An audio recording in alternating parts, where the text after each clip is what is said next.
కొరింథీయులకు రాసిన 2వ పత్రిక 7వ అధ్యాయం 2-3 వచనాలు చదవగా మనందరం విందాం. కొరింథీయులకు రాసిన 2వ పత్రిక 7వ అధ్యాయం 2-3 వాక్యాలు.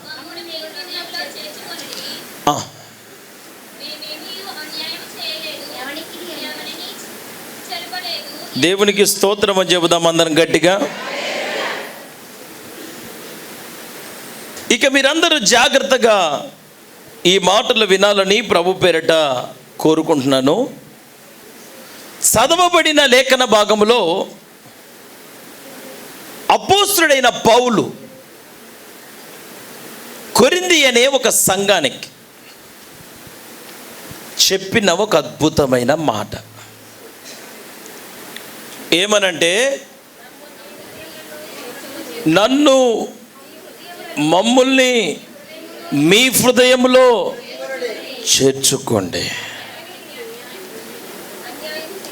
అపోస్తలుడైన పౌలు ఒక సర్వసాధారణమైన దైవజనుడు అస్సలు కాదు. పూర్వము హింసకుడు, దూషకుడు, హానికరునిగా బ్రతికినటువంటి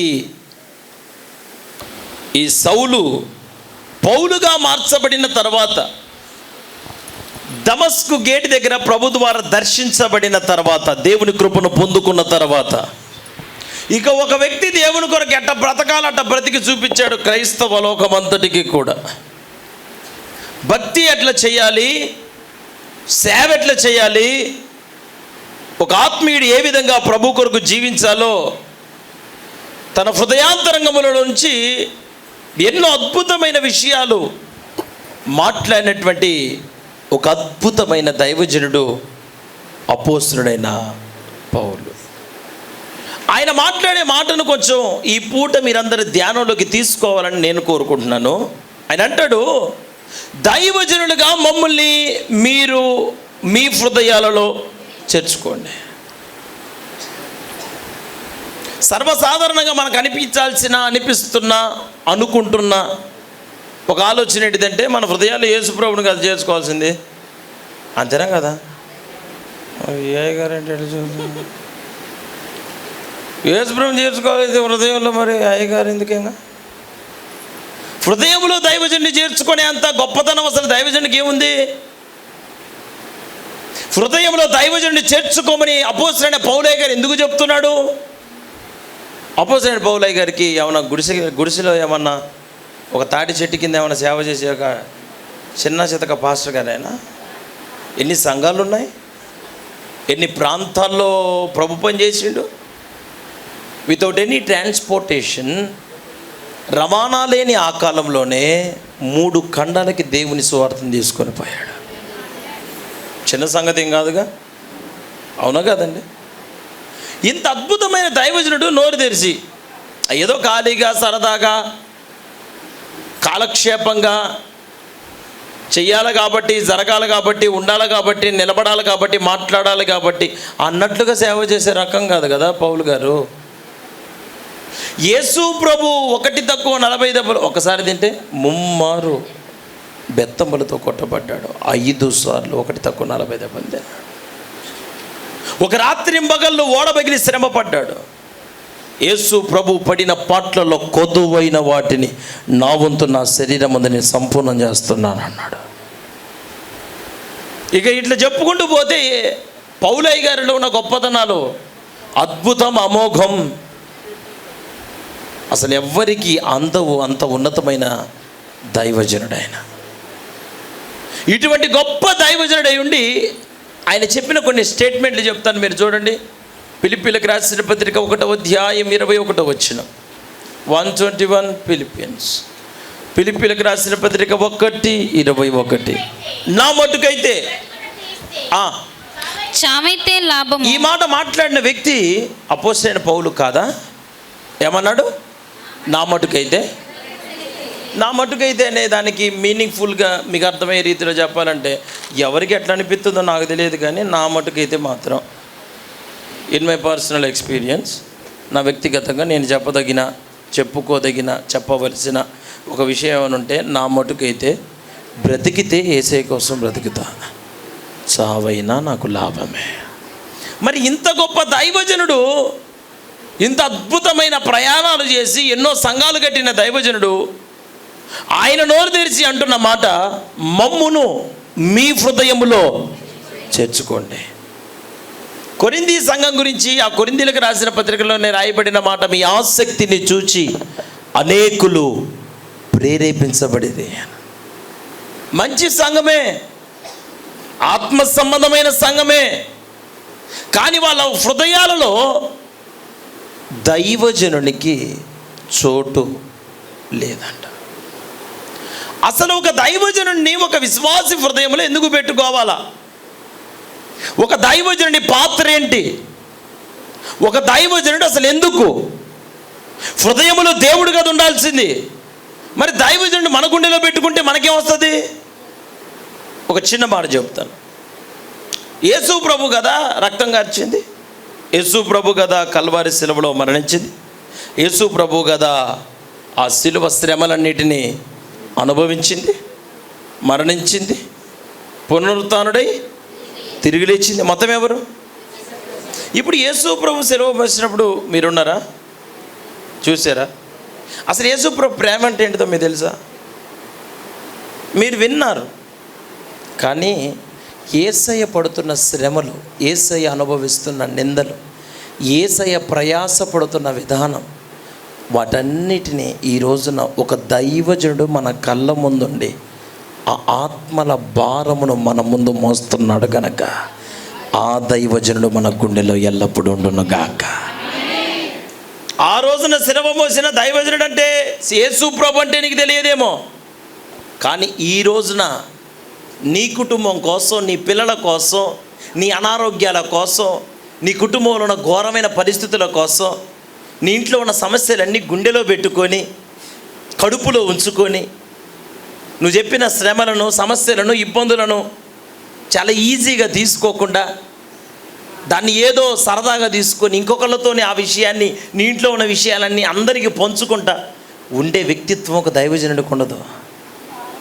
ఒక దైవజనుడి దగ్గరికి వెళ్ళి నీ గుండెలో ఉన్న బాధ, నీ గుండెలు పగిలిపోయేలాగా ఏడ్చి, సేవకుడా, దైవజనుడా, అయ్యగారు నా పరిస్థితి ఏందయ్యా, నేనేం చేయాలా, నేను బయటపడాలనుకుంటున్నా, ఈ అప్పులు, ఈ తిప్పలు, ఈ రోగాలు, అర్థం చేసుకోలేని మనుషుల మధ్యలో నా జీవితం సతమతమైపోతుందంటే ఆ దైవజనుడు నీ నిమిత్తము కన్నీరు గార్చి ప్రార్థించిన కారణాన్ని బట్టి దేవుడు ఇక్కడున్న ఎన్నో కుటుంబాలకి గొప్ప విడుదల అనుగ్రహించాడు. నేను అన్న మాట నిజమేనా కాదా? ఒక దైవజనుడి ప్రార్థన ద్వారా మన కుటుంబాలు కట్టబడ్డాయా? ఒక దైవజనుడు మన ఆదరించాడా? ఒక దైవజనుడి మాటల ద్వారా మనకి బలం వచ్చిందా? దేవుడు నిన్ను ఆదరించడానికి మధ్యలో వాడుకున్న ఒక సాధనమే దైవజనుడు అంటే. దేవుని ప్రేమ అంటే ఏంటిదో తెలియదు, మందిరంలో ఎట్లా కూర్చోవాలో తెలియదు, ఏం పాడాలో తెలియదు, ఏం మాట్లాడాలో తెలియదు, బైబిల్ ఎట్లా చదవాలో తెలియదు. దేవుని రాజ్యానికి మనం పాత్రలంగా మార్చబడాలి అంటే మనం ఏం చేయాలో కూడా మనకు అసలు ఏమి తెలియని ఒక వ్యక్తికి ఇట్లా చేస్తే దేవుని దృష్టిలో నువ్వు పడతావు. ఈ విధమైన ప్రవర్తన కలిగిన వ్యక్తిగా నువ్వు మార్చబడితే తప్పక ఆయన రాజ్య వారసునిగా, వారసురాలుగా మార్చబడతావని నీకు ప్రకటించి, బోధించి, ప్రయాసపడి నిద్రాహారాలు మానేసి మన మధ్యలో నలిగిపోతున్న ఒక అద్భుతమైన వ్యక్తి ఎవరైనా ఈ భూమి మీద ఉన్నారు అంటే అది దేవుడు మన కొరకు ఏర్పాటు చేసుకున్న దైవజనుడు మాత్రమే. హల్లెలూయా చెప్పండి అందరూ.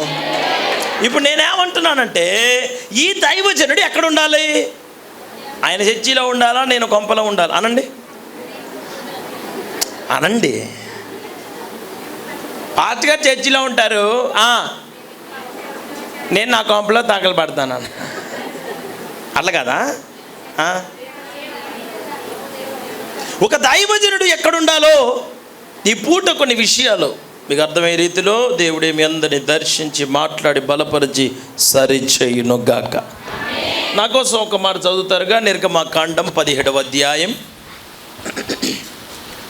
నిర్గమాకాండం 17వ అధ్యాయం 3వ వచనాన్ని చదవగా మనందరం విందాం. అక్కడ ప్రజలు నీళ్లు లేక దప్పికొని మోషే మీద సనుగుచు, ఇదెందుకు? మమ్మును, మా పిల్లలను, మా పశువులను దప్పిచేత చంపుటకు ఐగుప్తులో నుండి ఇక్కడికి తీసుకుని వచ్చి తిరనిరి. దేవునికి స్తోత్రం అని చెప్పండి అందరూ. ఇక మీరందరూ చక్కగా నా వైపు చూసి మీరు ప్రశాంతంగా దేవుని మాటలు వినాలని కోరుకుంటున్నా. చదవబడిన లేఖన భాగం ఇశ్రాయేలు ప్రజల గురించి. ఇశ్రాయేలు ప్రజలు దేవుని ప్రజలు. ఈ ఇశ్రాయేలు ప్రజలు ఒకానొక దినాన బానిసత్వంలో ఉన్నారు. ఎక్కడ? ఎవరి బానిసత్వం? ఫరో అనండి. ఫరో కఠినుడు, క్రూరుడు, దుర్మార్గుడు, నీచుడు, మనసు లేనోడు, ఆడ మగ తేడా తెలియనోడు, గర్భిణీ స్త్రీలని కూడా చూసే కండ్లు లేనోడు, పిల్లలు పెద్దలు అన్న తారతమ్యం లేని వ్యక్తిత్వం కలిగిన ఒక మూర్ఖమైన స్వభావం కలిగినాడు. Who is he? ఎవరైనా ఫరోనే. వాళ్ళ బాధలు ఎంతోమంది చూశారు, వాళ్ళ మొరలు ఎంతోమంది విన్నారు. అయ్యో ఏంటి మీకు ఈ పరిస్థితి, సో పిటీ కదా, అబ్బా ఏంది ఇట్లున్నారు, చాలా ఇబ్బందులకు గురవుతున్నారు కదా, మీ పరిస్థితులు బాగుపడితే బాగుండేదనే, మీరు కొంచెం బయటికి రావాలా, మీ పరిస్థితులు బాగుపడాలా, మీకు ఎప్పుడు విడుదల వస్తుంది, ఏమోలే ఆ పరోగాడు విడిచిపెట్టేవాడు కాదు, మీ బతుకులు ఇంతే, మీ జీవితాలు ఇంతే అంటే చూసిన వారు చూసినట్టుగానే వాళ్ళందరినీ విడిచిపెట్టి వాళ్ళందరినీ దాటిపోయారు. అందరూ ఎవరు వారి పరిస్థితులను మార్చటానికి ఎవరు సాహసం చేయల, ఎవరి వల్ల కూడా కాల. కళ్ళ ముందే భార్యని, గర్భిణి అయినా గర్భిణీ స్త్రీ అయినా ఆమెతోని కూడా ఇటుకల కోసం మట్టి తొక్కించుకునే నైజం ఇది ఈయనదే, ఫరోదే. ఓ పాస్టర్ గారు దాని గురించి చరిత్ర చదివారంటే, నాకు బైబిల్ తప్ప ఇక చరిత్రలు నాకు తెలియదు, నేను బైబిలే చదివాను ఇంతవరకు, నాకు చరిత్రలు. ఆయన చెప్పిన మాట మీకు చెప్తాను. అయ్యగారు పాస్టర్ గారు నాకు చెప్పిన మాట ఏంటంటే, ఇటుకలని చక్కగా పేర్చి బాగా ఎత్తుగా పేరుస్తారు కదా, చక్కగా పేర్చిన తర్వాత వాటిని పొట్టేసి కాలుస్తారు ఇటుకల్ని బలంగా తయారవటం కోసం.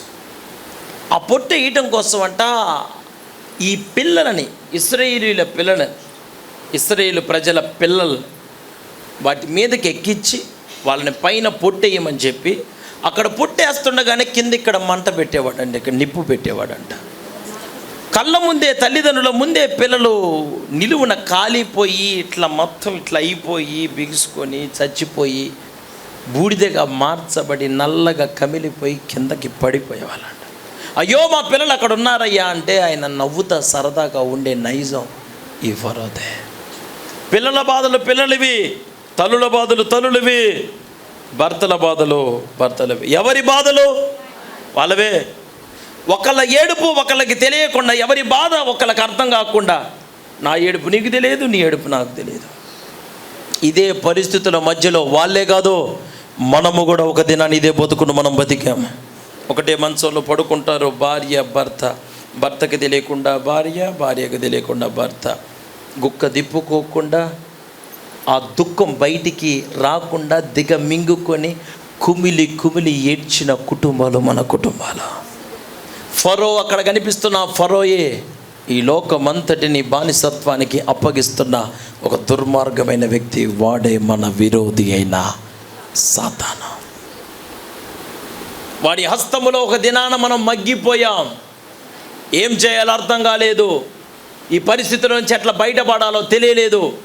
ఇశ్రాయేలు ప్రజలు ఐగుప్తు బానిసత్వంలోంచి బయట పడమని అనుకొని ఇక ఈ బతుకులు మారేవి కాదు, మా బతుకులు ఇంతే అని వాళ్ళు శ్రమ పడటానికి, బానిసత్వంలో బతకటానికి అలవాటు పడ్డారంట.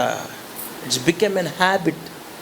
అది అలవాటుగా మార్చుకున్నారు. ఈ తిప్పలు ఇంతేలే, ఈ బాధలు ఇంతేలే, ఈ ఏడుపు ఇంతేలే, ఈ అప్పులు ఇంతేలే, ఈ రోగం ఇంతేలే, అసలు నా బతుకే ఇంతే, ఇది మారదని చెప్పి బతుకుని బాధలకు అలవాటు చేసుకున్నారు. ఎవరు? వాళ్ళే కాదు మనం కూడా. ఇంత బాధ ఎట్లా అనుభవిస్తున్నావు అమ్మా ఓమ్మా అనడాన్ని మన ఎవరన్నా అడిగితే ఏం చెబుతాం, ఒక పూట అయితే, ఒక రోజు అయితే, ఒక వారం అయితే బాధ, ఇబ్బంది, దుఃఖం,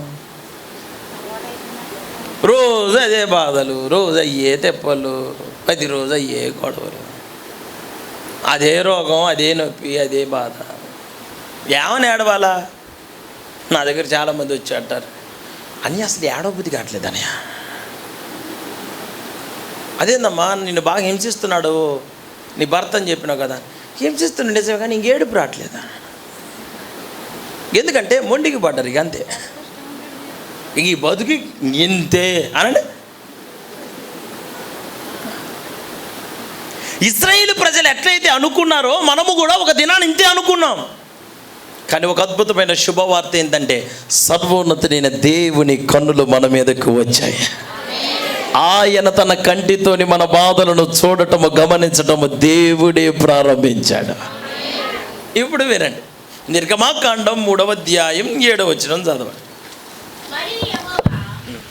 మరియు యెహోవా ఇట్లనెను, నేను ఐగుప్తులోనున్న నా ప్రజల బాధను నిశ్చయముగా చూచితిని.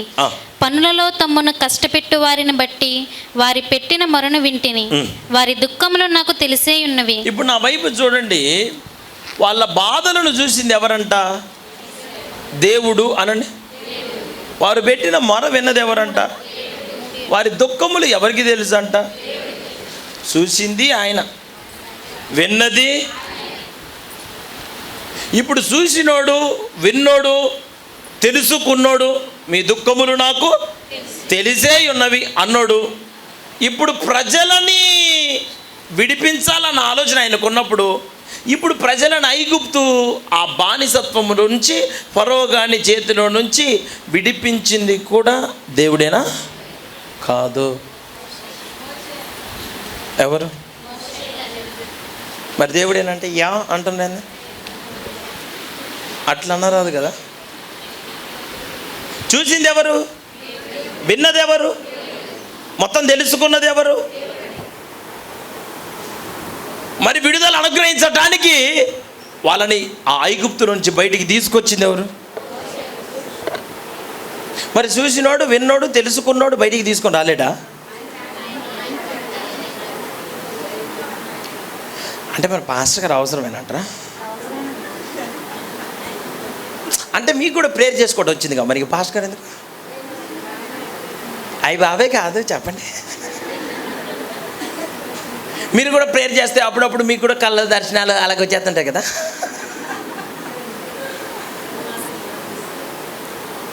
మీరు ప్రార్థిస్తుంటే కూడా దేవుని స్వరం అప్పుడప్పుడు మీకు కూడా ఆది కాండం ఎక్కడుందో తెలిసింది, ప్రకటన గ్రంథం ఎక్కడుందో కూడా తెలిసిందిగా. పాట పాడటం కూడా నేర్చుకుంటువే, వాగ్దానాలు ఎత్తిపట్టి ప్రార్థన కూడా చేస్తున్నావు. ఇక మరి దైవజనుడు కావాలా? దేవుడు చూసినా, దేవునికి తెలిసినా, దేవునికి నీ గురించిన ఒక అవగాహన ఉన్నా, నీవు ఈ ప్రయాణములో పాలు తేనెడు ప్రవహించు దేశముగా పిలవబడుతున్న ఆ నిత్య రాజ్యమునకు చేర్చబడేంత వరకు నీకు ఒక దైవజనుడు తప్పకుండా ఉండాలి. అల్లెలే చెప్పండి అందరూ.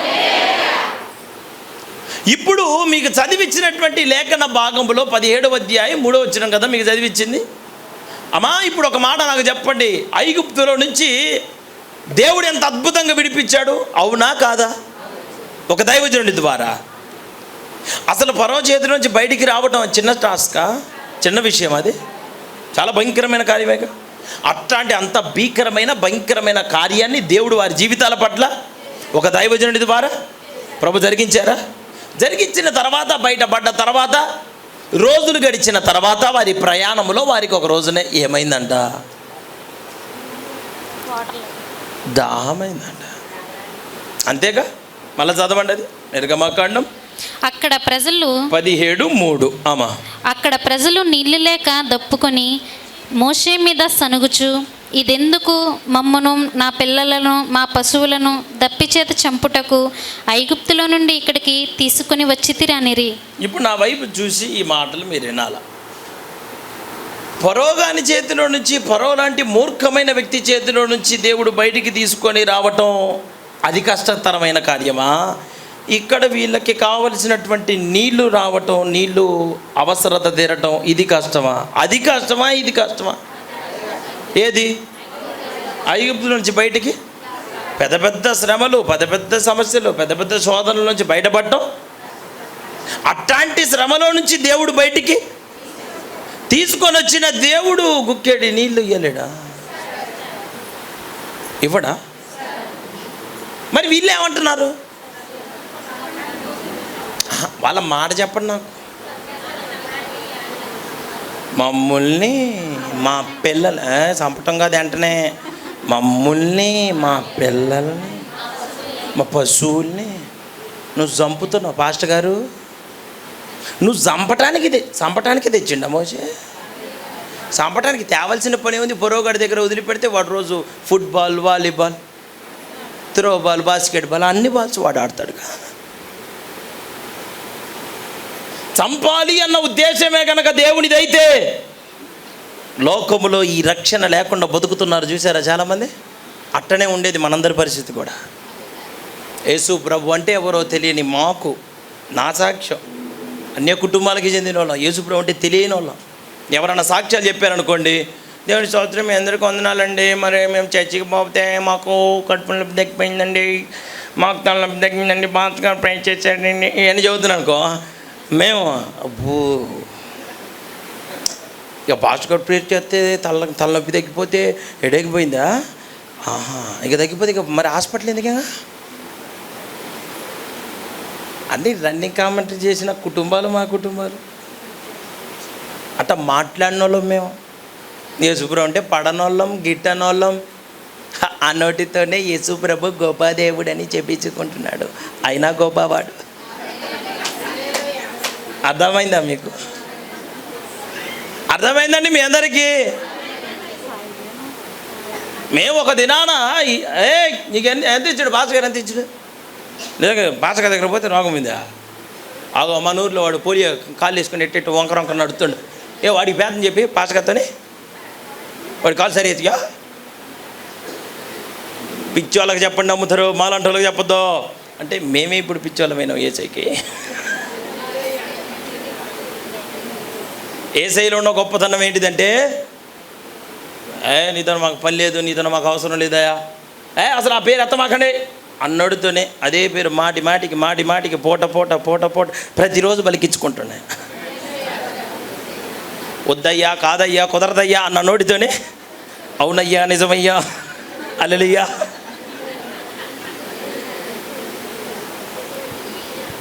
It's only by the grace of God.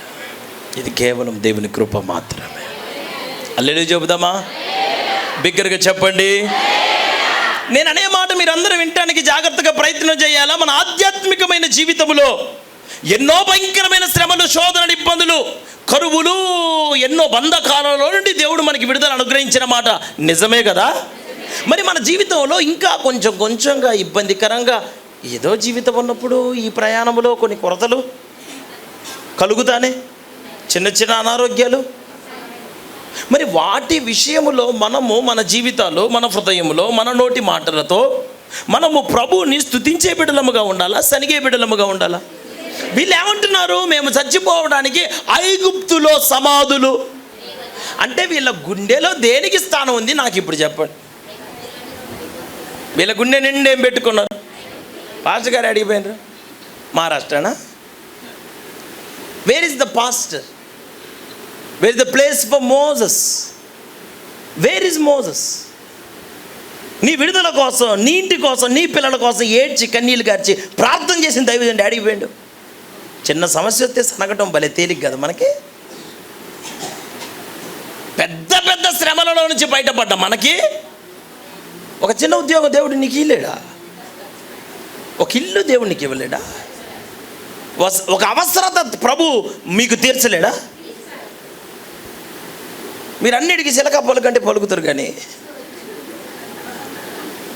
పలకమంటే అన్నీ పలుకుతూనే ఉంటారు. కోర్టులో సాక్ష్యం చెప్పురా, అరే హత్య జరిగినప్పుడు చూసామంటే చూశాను సార్. వాడు అన్నిటికీ పలుకుతాడు. నిజంగా అసలు వాడు ఆ స్పాట్లో ఉండడం లేదో వాడికే తెలియదు. పలకమంటే పలికే వాళ్ళు, కానీ మీ జీవితంలో కలుగుతున్న శ్రమలను బట్టి, చిన్న కొరతలను బట్టి మీ సాక్ష్యం ఏంటిదో నేను చెప్పనా? ఎంతమంది అండి నేను ప్రేయర్ చేస్తానండి, గదిలోకి వెళ్ళిపోతే అసలు ఎలా ప్రేయర్ చేసిద్దానంటే ఎలా,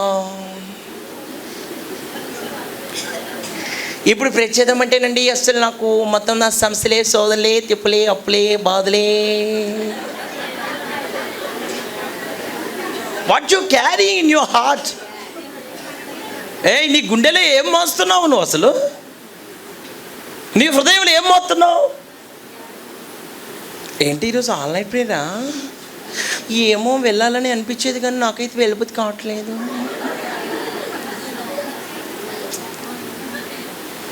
ఏమో జరిగితే వెళ్ళేదాన్నేమో, కానీ మరి ఇలాగేసరికి నేను అలాగే నా బాధలు మీ అందరికి అర్థమవుతున్నాయా? ఏమండి,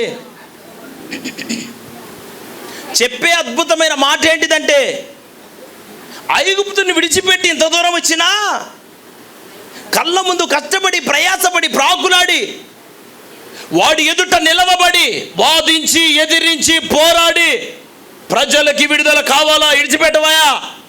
నా ప్రజలు స్వతంత్రులుగా మార్చబడాలా, నా ప్రజల కట్లు తెంపబడాలా, నా ప్రజలు ఆనందకరమైన జీవితాన్ని జీవించే వ్యక్తులుగా తీర్చబడాలా. వాళ్ళకి బంధకాలు ఉండటం నాకు ఇష్టం. ఇంత కోరుకున్న ఒక దైవజనుడిని పక్కన పెట్టి వాళ్ళ హృదయాలలో వచ్చిన మాట మీరు విన్నారా? ఏమంటున్నారు?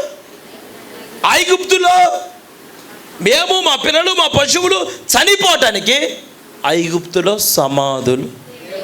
అంటే గుండె నిండా దేన్ని పెట్టుకొని బతుకుతున్నారు? అసలు హృదయంలో ఎవరికి ఉండాలో చూడ్డు. ఒక దైవజనుని గుండెలో మోయగలిగినటువంటి వ్యక్తుల మాటలు ఎట్లుంటాయి? ఏం పర్వాలేదులే, నీళ్ళు కదా మనకి, మన దైవజనుడు ఉన్నాడు, మన దైవజనుడు మన కోసం ప్రార్థన చేస్తాడు, దేవుడు మన అవసరతను తప్పకుండా తీరుస్తాడు. నేను ఇక్కడ ఒక చిన్న మాట చెప్తా. నయమాను అనండి, అనాలా? నయమాను ఇంట్లో ఒక చిన్నది ఉంది, ఓకే, అవునా? పనిపిల్ల చెరపట్టి తీసుకొని వచ్చినప్పుడు ఇంట్లో పని చేయడానికి స్వతంత్రం లేని, స్వేచ్ఛ లేని, తనకి నచ్చినట్టుగా బతకటానికి వీలు లేని ఒక ఇంట్లో బతుకుతుంది ఆ చిన్నది. పేరుకి చిన్నది, వయసులో చిన్నది, కానీ గుణంలో చాలా గొప్పది. ఇంట్లో నయమాను ఏ రోగంతో బాధపడుతున్నాడు? బయటకు వస్తాడు, ఏయ్ ఏంరా పొడుస్తా నరుకుతా, అది బయట అంటాడు. ఇంటికి వచ్చే సొక్కది సొక్క ఇప్పుకొని ఎడుతాం. బయట ఏయ్ ఏంది, ఏ రాజ్యమైన ఖబర్దార్, అది బయట మాట. ఇక్కడికి ఇంట్లోకి వచ్చి సొక్క. మరి ఇంట్లో ఉన్న పని పిల్ల కదా, ఆయన దుఃఖాన్ని, ఆయన బాధని చిన్నది చూసింది. మీరే ఆ చిన్నదాని స్థానంలో ఉంటే మీరేం చేసే? పెంట పెంట చేసేవాళ్ళు ఊరు మొత్తం.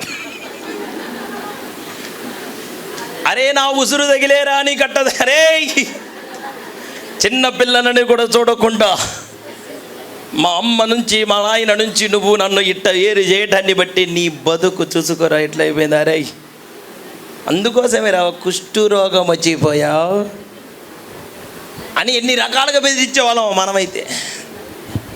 కానీ చిన్నదానికి ఉన్న మంచి గుణం ఏంటి? వాళ్ళకో వీళ్ళకో ఆయన బలహీనత చెప్పటానికి ఇష్టం లేక తన యజమానురాలికి చెబుతుంది, షోమ్రోనులో ఒక దైవజనుడు ఉన్నాడు. అల్లెలు చెప్పండి, అల్లెలు. ఎవరున్నారు? ఎవరున్నారండి? అంటే ఈ చిన్నదాని గుండెలో ఎవరికి స్థానం ఉంది? తినడానికి మంచి తిండి లేకపోవచ్చేమో, పని పిల్లగా మనం తిన్నది పని వాళ్ళకి పెడదామా? ఏం మాట్లాడరు? ఒకవేళ మిగిలితే అది కూడా ఫ్రిడ్జ్లో పెట్టుకొని రేపు తింటాం అవసరమైతే.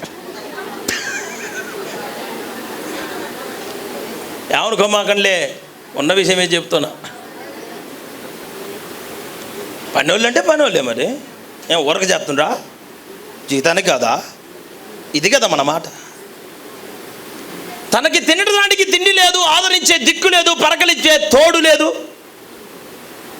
అమ్మ ఉన్నా రాదు, నాన్న ఉన్నా పట్టించుకోడు, అందరూ ఉన్నా ఒక ఒంటరితనముతో కూడిన బ్రతుకు. ఇన్ని లోటు, ఇంత లోటు, ఇంత బాధ తన జీవితంలో కలిగి, నేనే బాధలో ఉంటే ఇంకొకరికి యేసుప్రభు దగ్గరికి పోమని నేనేం చెప్పాలి? పాస్టర్ గారు ముందు నా చెప్పాలండి మోదీ, ఇంకా మరి అప్పుడు మా బజాట్లో ఉన్న వాళ్ళందరినీ తీసుకొస్తావా చేసేకే? నీకు మొత్తం క్లియర్ కావాలి ముందు. ఇన్ని ఈఎంఐలు అన్నీ క్లియర్ చేసినాక అప్పుడు కొత్త వాళ్ళని చేరుతావు కంపెనీలో. అందుకోసమే మన హృదయం సరైనది కాదు కనుకనే మన పరిస్థితికి ఇంతవరకే వచ్చి ఆగిపోతున్నాయి. మన మనసే శ్రేష్టమైనది, నిర్మలమైనది, స్వచ్ఛమైనది, ఆత్మ సంబంధమైనదే గనక అయితే ఆ చిన్నదానిని బట్టి ఆ కుటుంబం అంతా దీవెనకరంగా మార్చబడినట్లు మన ద్వారా ఎన్నో కుటుంబాలు సంతోషకరంగా బ్రతుకున్నట్లు దేవుడు మన ఆశీర్వదిస్తాడు. హల్లెలూయా చెప్పండి అందరూ.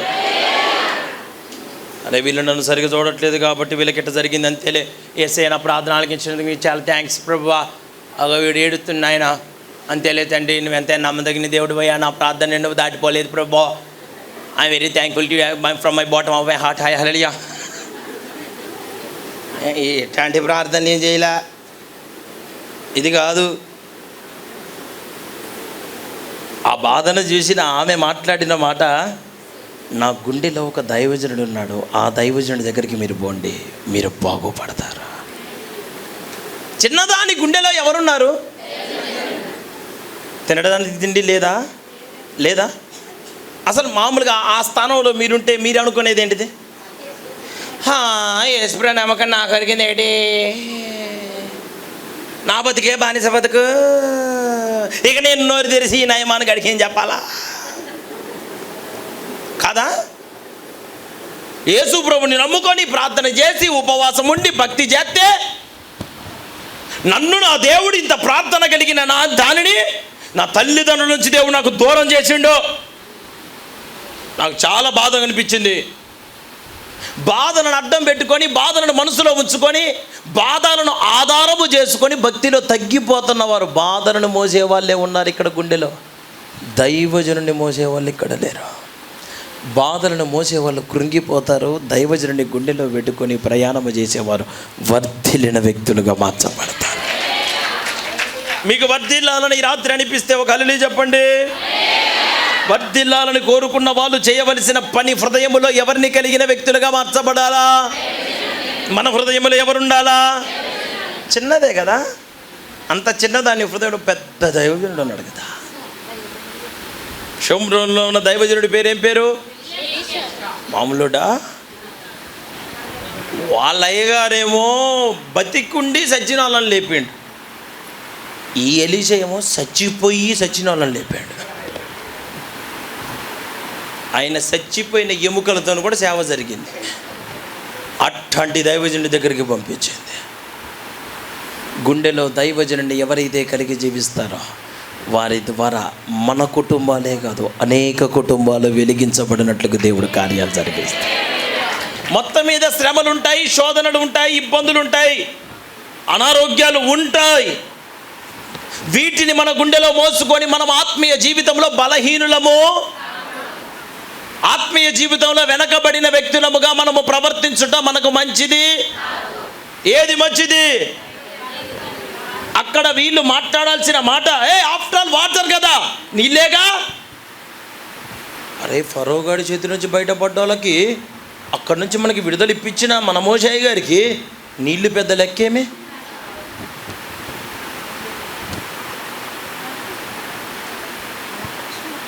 షడ్రకు మేషకు అబద్ధిగోలు ఏమన్నారు? దానియేలు 3:16 ఏమన్నారు? నెబుకద్నెజర్, ఇందుల గురించి నీకు ప్రత్యుత్తరం ఇవ్వవలనన్న చింత మాకు లేదు, మేము సేవించుచున్న దేవుడు మండుచున్న వేడిమి గల ఈ అగ్నిగుండములో నుండి మమ్ములను తప్పించి రక్షించుటకు సమర్థుడు. ఒకవేళ రక్షించకపోయినా సమర్థుడే, కానీ ఒకవేళ రక్షించకపోయినా మేము ఈ బంగారు ప్రతిమకు నమస్కరించము. నువ్వు నిలవబెట్టిన ఈ బంగారు ప్రతిమకు మేము మొక్కం నువ్వు తెలుసుకో, మైండ్ ఇట్ అన్నారు. వాళ్ళ హృదయములో ఒక గొప్ప దేవుని మోస్తున్నారు. ఈ రోజున నేను మీ అందరికీ చెప్పగలిగిన అద్భుతమైన మాట, మన విడుదలకు కారణమైన, మన సమస్యలలో నుంచి బయటపడటానికి వాడుకున్న దేవుడు మన కొరకు ఏర్పాటు చేసిన మన దైవజనులను మన జీవిత కాలము మన హృదయములో పెట్టుకునే మనసును దేవుడు తప్పకుండా మనందరికీ అనుగ్రహించి నడిపించును గాక. హల్లెలూయా అనండి అందరూ. సరే, అక్కడ ఇంకొక మాట చదవండి. 17వ అధ్యాయం, ఇందాక 3 చదివారు కదా, 12వ వచనం చదవండి. 3వ వచనం చదివారు, 12వ వచనం చదువుతారు, వినండి. మోషే చేతులు బరువెక్కగా వారు ఒక రాయి తీసుకుని వచ్చి అతడు దాని మీద కూర్చుండుటకై దానిని వేసిరి. ఓకే. అహరోను హూరులు ఒకడు ఈ ప్రక్కను ఒకడు ఆ ప్రక్కను అతని చేతులను ఆదుకొనగా అతని చేతులు సూర్యుడు అస్తమించే వరకు నిలకడగా ఉండెను. హల్లెలూయా చెప్పండి అందరూ. ఇక వినండి, అందరూ జాగ్రత్తగా వినడానికి ప్రయత్నం చేయాలా. చదవబడిన లేఖన భాగంలో మోషే అనండి, అయ్యగారు కొండ మీద ప్రార్థన చేస్తున్నాడు, కింద ప్రజలు యుద్ధం చేస్తున్నారు. అయ్యగారు పైన, ప్రజలు కింద. ఇప్పుడు ఆయన చేతులెత్తి మోకరించి ప్రార్థన చేస్తే కింద ప్రజలకి దేవుడు ఏమిస్తున్నాడు? ప్రజలకి విజయము కలగాలి అంటే మన నిమిత్తము చేతులెత్తి ప్రార్థన చేసే ఒక దైవజనుడు ప్రజలకి కావాలి. చేతులు ముడుచుకొని దుప్పటిదన్నీ మంచిగా నిద్రపోయే దైవజనుడి ద్వారా ప్రజలకి విజయము కలగదు. ఏ దైవజనుడైతే నా సంఘం, నా విశ్వాసులు, నా బిడ్డలు అని 2 చేతులెత్తి దేవుని సన్నిధిలో మొరపెడతారో అటువంటి దైవజనుడి ద్వారా ప్రజలందరికీ దేవుడు జయాన్ని అనుగ్రహించి నడిపిస్తాడు. సరే, చేతులెత్తాడు, ప్రార్థన చేస్తున్నాడు, కింద ప్రజలు యుద్ధం చేస్తున్నారు, ఆ ప్రజలకి దేవుడు. కొంత సమయం గడిచిన తర్వాత ఇప్పుడు మీరు ఇట్లా చేతులెత్తి తింటే ఉంచారనుకోండి, కొద్దిసేపటికి ఏమవుతుంది? లాగితే కొంచెం నొప్పిగా, బాధగా అనిపిస్తుంది. అప్పుడు మీరేం చేస్తారు? ఇప్పుడు ఆయన కూడా మనిషే కదా. ఎవరు? మోషే. ఆయన చేతులు ఏమయ్యాయంట? బరువెక్కగా అనండి. చేతులు పైకెత్తినప్పుడు ఆ చేతులు కొంచెం బరువుగా, బాధగా అనిపిస్తే క్యాజువల్గా ఆయన చేతులను కిందకి. అప్పుడు వెంటనే ఇక్కడ పర్వతం కింద, కొండ కింద ప్రజలకి ఇప్పటివరకు ఏం కలిగింది? జయం. చేతులు దించగానే ఏం కలిగింది? చచ్చిపోతున్నారు, కత్తి వాతకు గురవుతున్నారు, రక్తపాతం జరుగుతుంది. ఈ అపజయానికి కారణం ఒక దైవజనుని చేతులు బరువెక్కాయి. ఇప్పుడు ఈ పరిస్థితిని అక్కడే కూర్చొని గమనిస్తున్న ఒక ఇద్దరు, ఒక ఆయన పేరు అహరోను అనండి, రెండవ ఆయన పేరు హూరు అనండి. అహరోను, హూరు. వీళ్ళు ఏం చేశారంటే చెప్పనా, ఒకడు ఈ ప్రక్క, ఒకడు ఆ ప్రక్క. అయ్యగారి 2 చేతులను పైకెత్తటానికి ఒక ఆయన లెఫ్ట్ హ్యాండ్గా, ఒక ఆయన రైట్ హ్యాండ్గా తన 2 చేతులను ఆదుకొనగా అతని హస్తము, అతని చేతులు సూర్యుడు అస్తమించు వరకు నిల్లకడగా ఉన్నాయట. ఇప్పుడు నాకు ఒక మాట మీరు చెప్పండి, చేతులు బరువెక్కాయి, బాధగా ఉంది, నొప్పిగా ఉందన్న సంగతి మోషే నోరు తెరిచి వాళ్ళతో చెప్పాడా? చెప్పలేదా? మరి వీళ్ళకి ఎట తెలిసింది? సేవకుని బాధను అర్థం చేసుకునే మనస్సు అహరోనికి, హూరుకి ఉంది. మన మధ్యలో పరిచర్య చేస్తున్న దైవజనుడు బాధతో చేయకూడదు, భారముతో చేయకూడదు, బరువుతో చేయకూడదు, ఇబ్బంది పడకుండా చేయకూడదు. అట్లా చేస్తే మన కుటుంబాలకి, మన జీవితాలకి, మన చేతి పనులకి, మన పిల్లలకి విజయము కాదు, కలగదు. మనము విజయ పతాకము మన కుటుంబాలలో, మన ప్రతి పరిస్థితులలో మనము ఎగరవేయాలి అంటే what we have to do? మనమేం చేయాలా? ఒక దైవజనుని చేతులు బరువెక్కకుండా చూసుకునే బాధ్యతను దేవుడు సంఘములో ఉన్న ప్రతి విశ్వాసి మీద దేవుడు పెట్టాడు. నిజమైన సేవకుడు ఏనాడు కూడా నోరు తెరిచి నాకు బరువుగా ఉంది, నాకు ఖర్చు ఎక్కువైంది, నాకు ఇబ్బందిగా ఉంది, నేను ఇది మొయ్యలేకపోతున్నాను, నా వల్ల కాట్లేదని ఏనాడు కూడా తన ఇంటిలో ఉన్న పరిస్థితిని సంఘములో ఒక్క పూట కూడా చెప్పడు.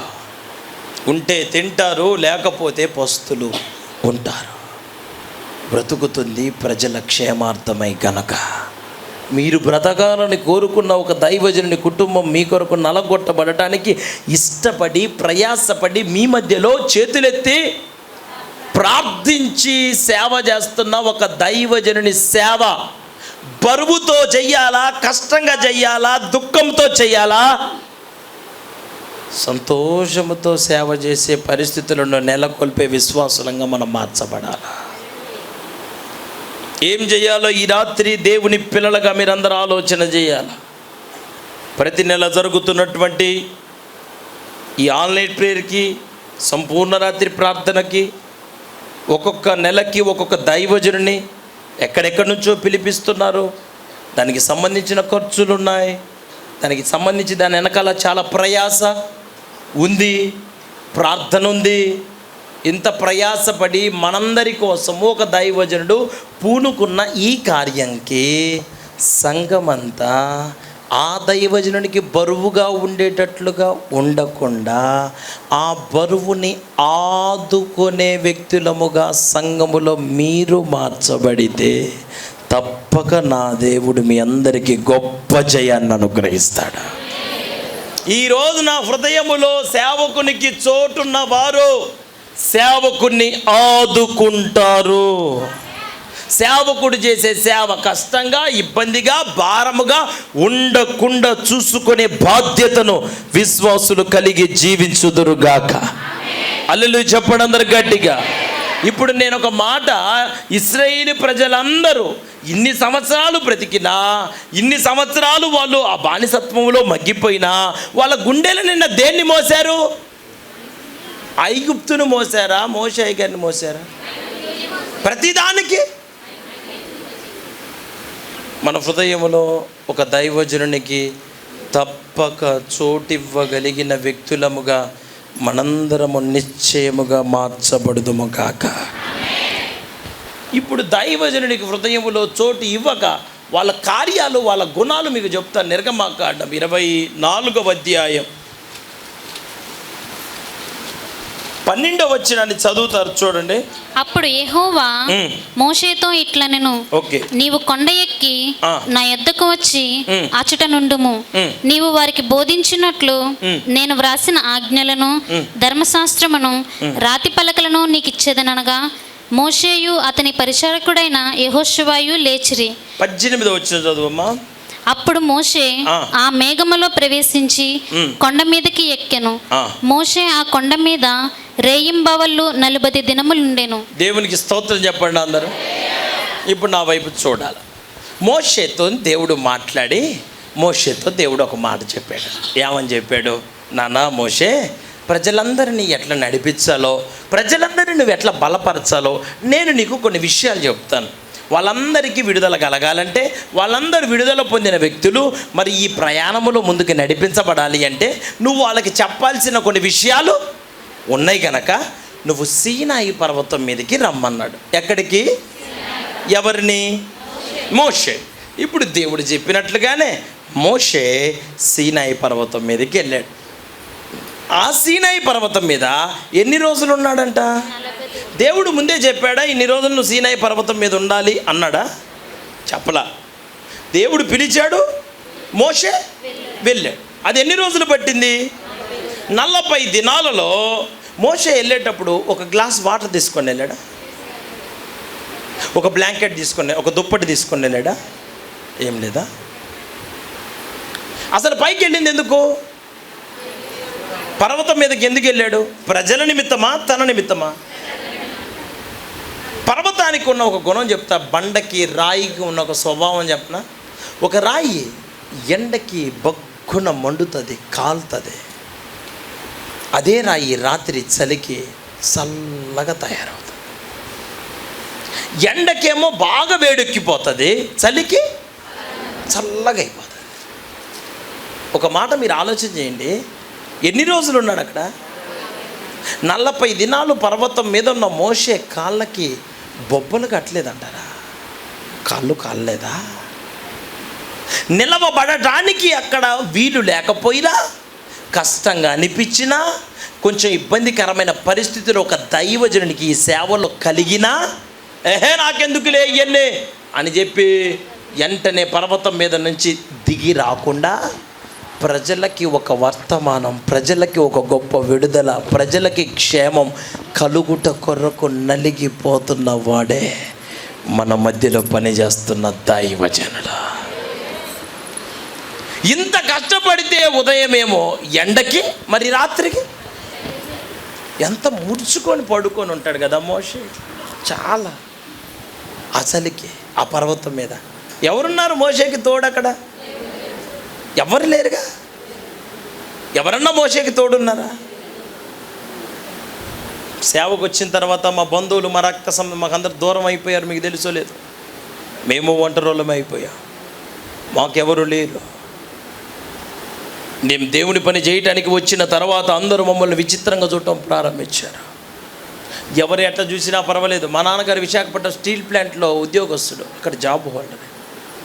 1990లో దేవుడు పిలిచిన ఒక్క కారణాన్ని పట్టుకొని ముక్కు మొహం తెలియని ఒక్క వ్యక్తి కూడా, అసలు మాకు ముఖపరిచయము లేని మాచర్ల, గుంటూరు జిల్లా అనే ప్రాంతానికి, మాచర్ల ప్రాంతంలో దేవుడి సేవ చేయటానికి దేవుడు పిలుచుకుంటే అక్కడ నా తండ్రి ప్రయాసపడటానికి దేవుడి సేవకు ఏర్పాటు చేయబడ్డాడు. అంత ఉద్యోగస్తుడండి. మా అమ్మగారు ఒక్కతే బిడ్డ, మా తాతగారు వాళ్ళకి. ఆయన సింగరేణిలో జాబ్ హోల్డర్, ఉద్యోగస్తుడు. ఆయన సుకుమారం పెరిగిన మా అమ్మ ఇక్కడికి వచ్చిన తర్వాత నీళ్లు తెచ్చుకోవడం కోసం బిందెలతో నీళ్లు తెచ్చుకునేది. తినడానికి తిండి లేని పరిస్థితి. మంచిగా తిన్న ఆమె తన జీవితంలో నూకలు అన్నం తెలుసా మీకు? నూకలు తెలుసా? నూకలు తెలియదా? మరి నూకలు తెలుసా అంటే వాట్ ఈస్ మీన్ బై నూకలు అంత విచిత్రంగా చూస్తే నేనేం చెప్పాలా?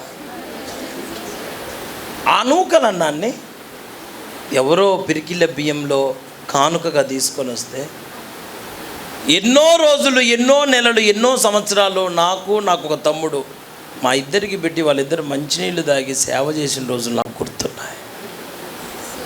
నేను అనుకున్నాను, వామ్మో భూమి మీద ఏ పనైనా చేయొచ్చు కానీ పొర్రపాటున సేవ చేయకూడదురా నాయన. ఇంత డేంజర్ ఉద్యోగం ప్రపంచంలో ఎక్కడ లేదు. అవసరమైతే ఆ మిలిటరీ, ఆర్మీ, సైన్యం దాంట్లోనే చేరి ఒక్క నిమిషంలో చావచ్చు. వాడు అవతలవాడు ఒక్కసారి ఫైరింగ్ చేస్తాడు, డిష్కా అంటే చచ్చిపోవచ్చు. ఇది నిమిషం చావాలి, ఎవడు చస్తాడా? నా వల్ల కాదురా బాబు అనుకునేవాడిని కడుపులో. మా నాన్నగారు నాకు మధ్యలో ఎంకరేజ్మెంట్కి ఏమంటారు, నానా దేవుడి సేవ ఘనమైనది, ఇంత ఘనమైన సేవ నేనే కాదు రేపు నువ్వు రానున్న తరంలో నువ్వు కూడా చేయాలా. మీరు ఆల్రెడీ అన్నారు. నేను అయ్యో ఘనమైందా, కానత్తనే ఉందిలే నాకు కూడా. ఆయనతోనే ఏమనేవాడిని కాదు, ఎందుకంటే ఆయన్ని చూస్తే పాపం అనిపించేది. ఉద్యోగాన్ని విడిచిపెట్టుకుని ఏంది తిప్పలు, నీకేంది ఆ బాధ, మాకేంది ఈ సావు, మంచి ఉద్యోగం చేసుకుని దర్జా బతికేవాళ్ళు ఒక మొహాలు తన్నట్టు తీసుకొని వచ్చి నరక యాతన, ఏంది ఇది బాధ. నా హృదయంలో సేవ అంటే అసహ్యత ఏర్పడింది. అమ్మ ఇంత కష్టాలు, ఇంత కరువులతోనా. నాకు కొంచెం జంతువులు అంటే ఇష్టం. చిన్నప్పటి నుంచి ఏదో కుక్కలు గిక్కలు ఇట్లాంటి కుక్క పిల్లల్ని తీసుకొని వచ్చి వాటిని పెంచుదామని చెప్పి చూస్తే దయ్యాలు పట్టిన వాళ్ళు వచ్చేవాళ్ళు మందిరానికి. వాళ్ళకి దయ్యం పోయేది, మా కుక్క చచ్చేది. నేను అనుకునేవాడిని ఏంది ఇది అసలు, మనం సొంతంగా సంతోషంగా ఒక కుక్క పిల్లని పెంచుకోవడానికి లేదు సేవలు అని. ఇక్కడ మా కుక్క అవి ఒక్కసారి కాదు అదట, 4-5 కుక్కలు తెచ్చి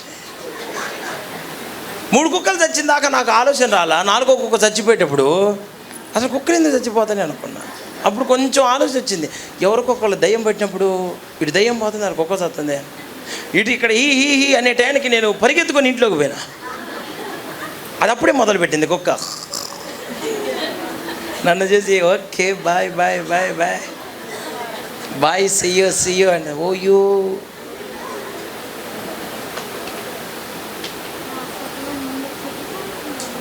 నేను చాలా జాగ్రత్త చదువుకున్నా, బీటెక్ చేసిన. ఏమైనా పుసుక్కుని ఎక్కడన్నా ఏదైనా సబ్జెక్టులో ఎక్కడన్నా బ్యాక్లాగ్స్ కానీ ఏమైనా ఉందనుకో, ఏమంటాడు మన నానా మరి నువ్వు చదవటం దేవుని చిత్తము కాదో కనుకొని నువ్వు దేవుని సేవ చేయాలి అని పుసుకుని అంటే మనం ఏడ చావాలా? నేను జాగ్రత్తగా చాలా చాలా జాగ్రత్తగా బయటపడేవాడిని అన్ని సుడిగుండాలన్నిటిలో నుంచి. చిన్నదైనా పెద్దదైనా ఏదో ఒక రకంగా తెప్పలు పడి బయటకు వచ్చేవాడిని. ప్రియులరా, దేవుడు నమ్మదగినాడు. ఏ సేవ అయితే నేను చేయకూడదు అనుకున్నానో, ఏ సేవ అయితే అసహ్యమని నేను అనుకున్నానో, అదే సేవ చాలా శ్రేష్టమైనదని ప్రకటించే కృపను దేవుడు నాకు అనుగ్రహించి. హల్లెలూయా చెప్పండి అందరూ. కొంచెం బిగ్గరగా చెబుదామా? నేను మీ అందరికీ చెప్పొచ్చే మాట ఏంటిదంటే, హృదయంలో ఎవరికి చోటు ఉండాలా? దైవజనునికి చోటున్నప్పుడు నీ హృదయంలో సనుగుడు, అవిధేయత, అవిశ్వాసం ఉంటుందా? హృదయంలో దైవజనుడికి చోటు లేకపోవటను బట్టే భక్తిలో తగ్గిపోతున్నారు కదా చాలామంది. మయ్యగారు నా కోసం ఎంత ప్రార్థన చేసిండో తెలుసా అన్న కృతజ్ఞత ఎవరి హృదయంలోనైతే ఉంటుందో వారు కడ వరకు దేవునికి నమ్మకమైన బిడ్డలుగా మార్చబడతారు. హల్లెలూయా చెప్పండి అందరూ. మీకు ఇక్కడ చదివించినటువంటి లేఖన భాగంలో ప్రజల క్షేమం కోసం, ప్రజలు బ్రతకాలని చెప్పి మోషే ఎన్ని రోజులు అటు ఎండకి ఇటు చలికి మళ్ళా ఒక పక్కన కడుపు మార్చుకొని 40 రోజులు పర్వతం మీద ఉంటే వాళ్ళు ఏం చేశారు? చదవండి నిర్గమకాండం. వాళ్ళు ఏం చేశారు చూడండి, 32వ అధ్యాయం మొదటి వచనం చదవండి అమ్మా. మోషే కొండ దిగకుండా తడవు చేయుట ప్రజలు చూచినప్పుడు ఆ ప్రజలు అహరోను వద్దకు కూడి వచ్చి, లెమ్ము, మా ముందర నడుచుటకు ఒక దేవతను మా కొరకు చేయుము. ఐగుప్తులో నుండి మమ్మను రప్పించిన ఆ మోషే అనువాడు ఏమాయనో మాకు తెలియదని అతనితో చెప్పిరి. 8వ వచనం కూడా చదవండి అమ్మా. నేను వారికి నియమించిన త్రోవ నుండి త్వరగా తొలగిపోయి తమ కొరకు పోతపోసిన దూడను చేసుకొని దానికి సాగిలపడి బలినర్పించి, ఓయి ఇశ్రాయేలు, ఐగుప్తు దేశము నుండి నిన్ను రప్పించిన నీ దేవుడు ఇదే అని చెప్పుకొని రనెను. హల్లెలూయా చెప్పండి అందరూ. చూడండమ్మా, ఎన్ని రోజులైంది దేవుడు మోషేని సీనాయి పర్వతం మీదకి పిలిచి? 40 దినాలైనా ఇంకా మోషే పర్వతం మీద నుంచి కిందకి, మోషే పర్వతము దిగుట తడువు చేశాడు. కొంచెం ఆలస్యమైంది. ఆలస్యం అయితే తడువు చేస్తే ప్రజలు ఏమయ్యారంట? ఏం చేస్తున్నారంట? సేవకుడేమో పర్వతం మీద ఉన్నాడు. నిజంగా సంఘం ఎక్కడ ఉండాలా? ఆ పర్వతాన్ని కనిపెట్టుకొని ఉండాలా? ఆ సేవకుని పక్షాన నిలబడాలా? కొంతమంది అన్న మా అయ్యగారు మా కోసం ప్రార్థన చేస్తున్నాడు కాబట్టి మా అయ్యగారిని మేము మర్చిపోయే వ్యక్తులంగా ఉండకూడదన్న ఆలోచన కొందరికైనా ఉండాలా? ఎప్పుడు వస్తాడని ఎదురు చూసే మనసు ఉండాలా? ఉందా? ఏం చేస్తున్నారు? అహరోను దగ్గరికి వచ్చి అంటున్నారంట, మోషే అనువాడు ఏమాయను. ఆడిపోయాడు అయ్యగారేడు. అందుకోసం, అయ్యా అహరోను ఒక పని చెయ్యి, మాకు ఒక క్యూట్ దూడ బొమ్మ ఒకటి చెయ్యి, దూడ బొమ్మ మాకు కావాలి అని ఒక దూడ బొమ్మను వాళ్ళు తయారు చేయించి దాని ముందు డ్యాన్సులు వేసుకుంటా ఎగురుకుంటా సంతోషంతో వాళ్ళు అంటున్నారంట, మమ్ములను ఐగుప్తులో నుంచి విడిపించింది ఇదే. నేను ఒక మాట చెప్పనమ్మా, నా వైపు చూడండి. ఒకప్పుడు ఆ పరోగాడి దగ్గర ఉన్నప్పుడు అయ్యో అని ఏడిచిన వాళ్ళు, మోషే ద్వారా దేవుడు మమ్మల్ని విడిపించాడని సాక్ష్యాలు చెప్పిన వాళ్ళు, ఇప్పుడు గత పరిస్థితులు మారినాక, తిండి మారినాక, వస్త్రం మారినాక, ఉద్యోగం వచ్చినాక, ఇల్లు కట్టుకున్నాక, తెప్పలలోంచి బయట పడ్డాక మోషే అవాయిడు పాస్టర్ అనేది రాలేదు, ఆయన ప్రార్థన చేస్తేనే పోయిందా, మేము కూడా కొంచెం చేసుకున్నాం, మమ్మల్ని ఐగుప్తు నుంచి విడిపించింది మోషే కాదు దూడే. హృదయంలో వీళ్ళ కృతజ్ఞత ఉందా? కొంచెం నాకు ఓ మాట మీరు చెప్పండి. వాళ్ళ బంగారు పోగులను ఒలిసిచ్చిండంట. బత్తాకాయ దానిమ్మకాయ ఒలిసినట్టు కావాలి, ఇదిగో తీసుకో, మంచిగా కరెక్ట్గా చేయి, దొడబొమ్మని ఉంచుకో. పాస్టర్ గారు కష్టపడి సావటానికి సేనా పర్వతం మీదకి ఎక్కుతుంటే అయ్యగారు పైకి వెళ్తారు ఇట్లా ఎవడన్నా అన్నాడు? సత్యవాణ్యం పట్టించుకోరా. ఉపయోగం లేని దూడబొమ్మ దగ్గరేమో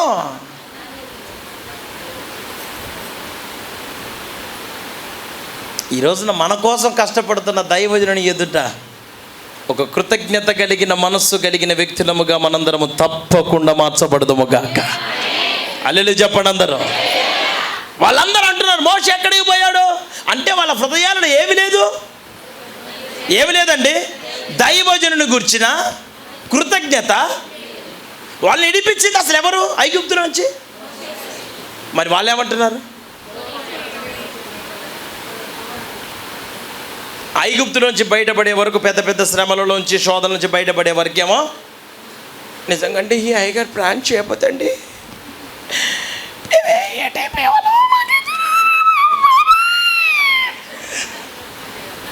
అని ఎడితిరి. అసలు హాస్పిటల్లో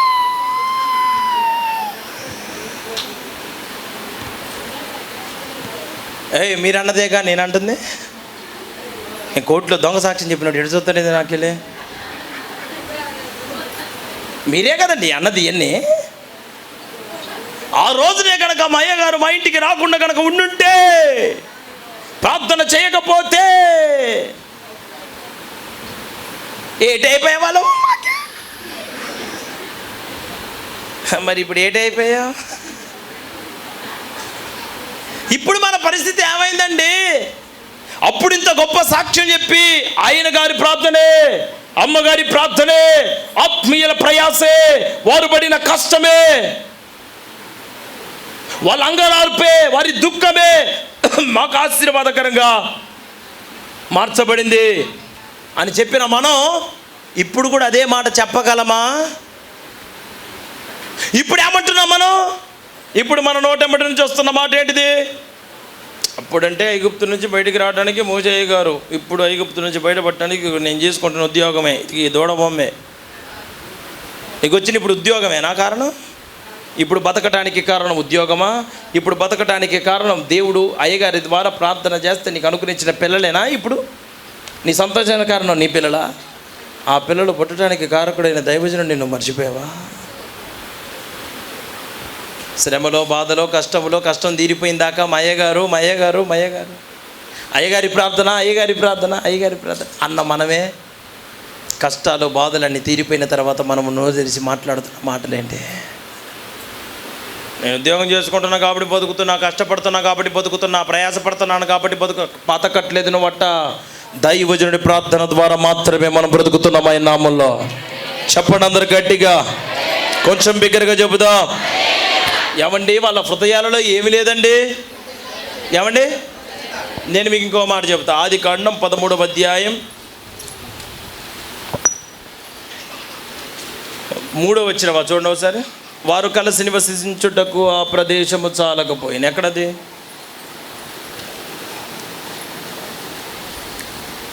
దొరకలేదు. 13వ అధ్యాయం 6వ వచనం. వారు కలిసి నివసించుటకు ఆ ప్రదేశము చాలకపోయాను. సరే, ఇప్పుడు వారు అంటే ఎవరు?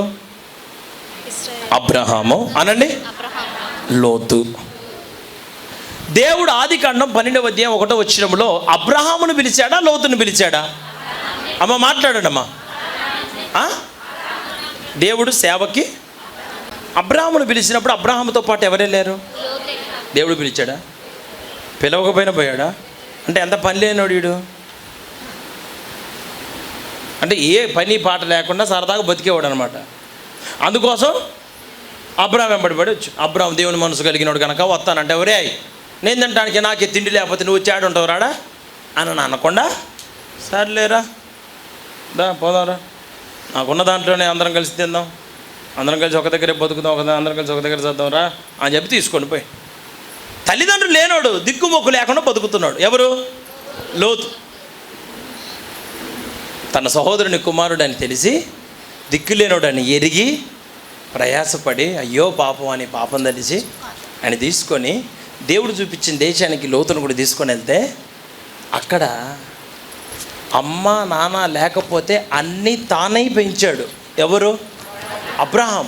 ఏ లోటు ఎన్నడు లోతుకి రానిలా.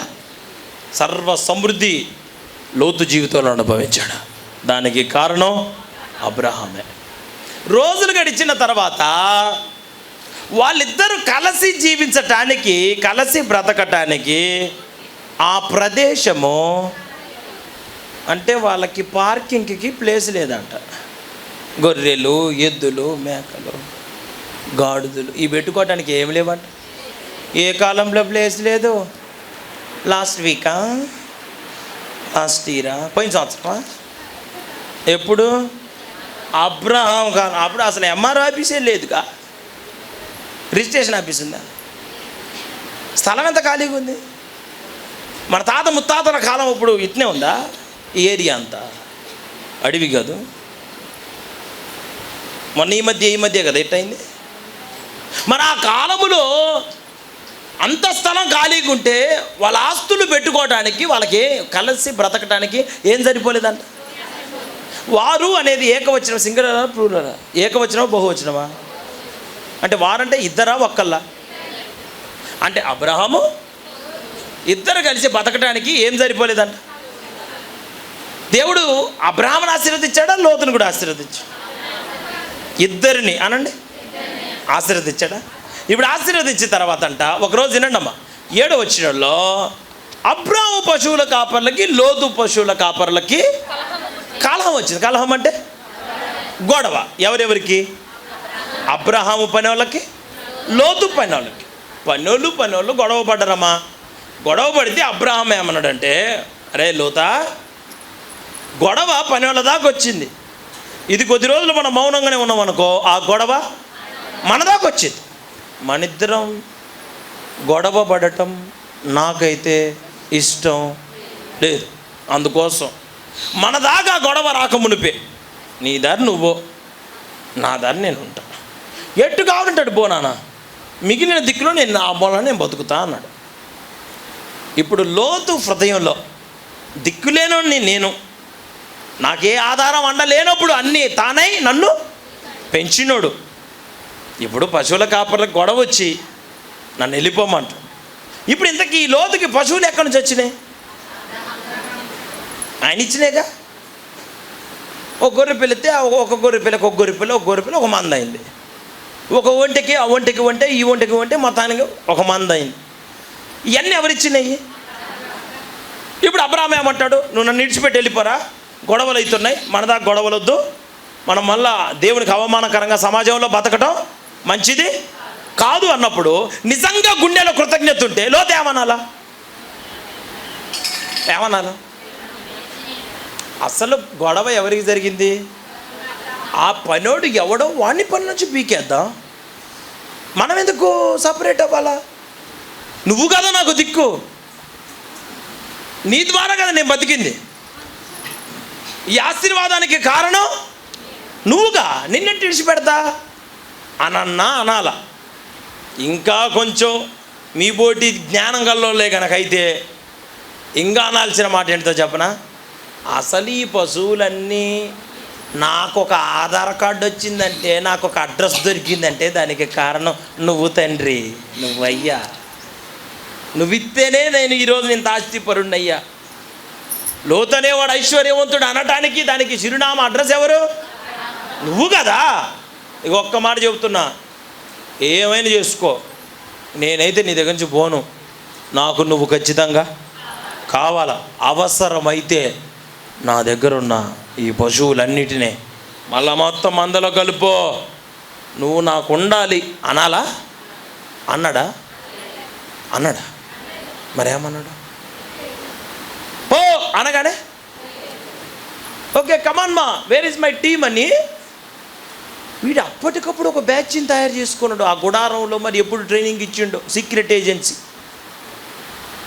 గుట్టుగా కొంతమందిని చెడగొట్టిండమ్మా. అబ్రహాము దగ్గర ఉండి, అబ్రహాము దగ్గర బతికి, అబ్రహాము ప్రార్థన ద్వారా బట్టగట్టి, అబ్రహాము ప్రార్థన జాతి ఒక ఉన్నతమైన వ్యక్తిగా మార్చబడి అబ్రహాంకి వ్యతిరేకం కొంతమందిని తయారు చేసి వాడొక్కడు పోకుండా పోయేటప్పుడు హృదయంలో ఏమీ లేదు లోతుకి. ఒక దైవజనుని గురించిన కృతజ్ఞత లేని వాళ్ళు ఏమవుతారో చెప్పనా? ఓన్లీ సింగిల్ వర్డ్, ఒక్క మాటలో నేను చెప్తా, లోతు కుటుంబం పతనమైనట్టు పతనమవుతారు. నేను మిమ్మల్ని భయపెట్టడానికి మాట చెప్పట్లేదు, ఎన్నో కుటుంబాలను నా కళ్ళతో చూసి చెప్తున్నా. So many families I observe. Okay, నేను ఎన్నో కుటుంబాలను చూసి చెప్తున్న మాట ఇది, కేవలం బైబిల్లో మాట కాదు, నా అనుభవంలో నేను చూసా చాలా కుటుంబాలు.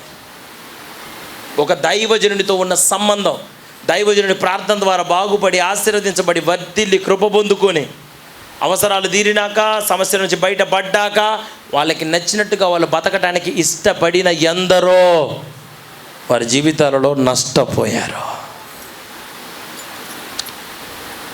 సరే, సొదొమ రాజు వచ్చాడు.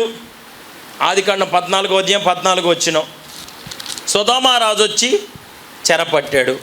భార్యని, పిల్లల్ని, ఆస్తిపాస్తులన్నింటినీ తీసుకొని పట్టుకెళ్ళిపోయాడు. ఇప్పుడు అంత జరిగినప్పుడు అబ్రహాముకి ఈ వార్త అందింది. 14 అబ్రహాం ఏం చేసిండు? వాడికి మంచిగా జరిగిందిలే, పోనీలే, వాడి కర్మ అనుకున్నాడా? అబ్రహాం ఏం చేసిండు? అబ్రహాము తన ఇంట పుట్టి అలవరచబడిన 318 మందిని వెంట పెట్టుకొని దాను మటుకు ఆ రాజును.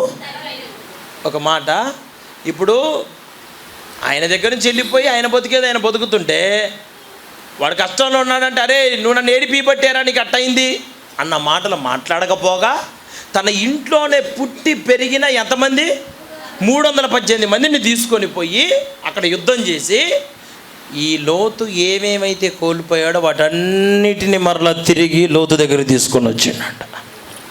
ఇప్పుడు ఒక మాటమా, ఇప్పటి వరకు అంటే తెలివి లేక పోయాడు, తెలివి లేక అబ్రహాము గుడారం నుంచి విడిపోయి సొదొమలో గుడారం వేసిండు.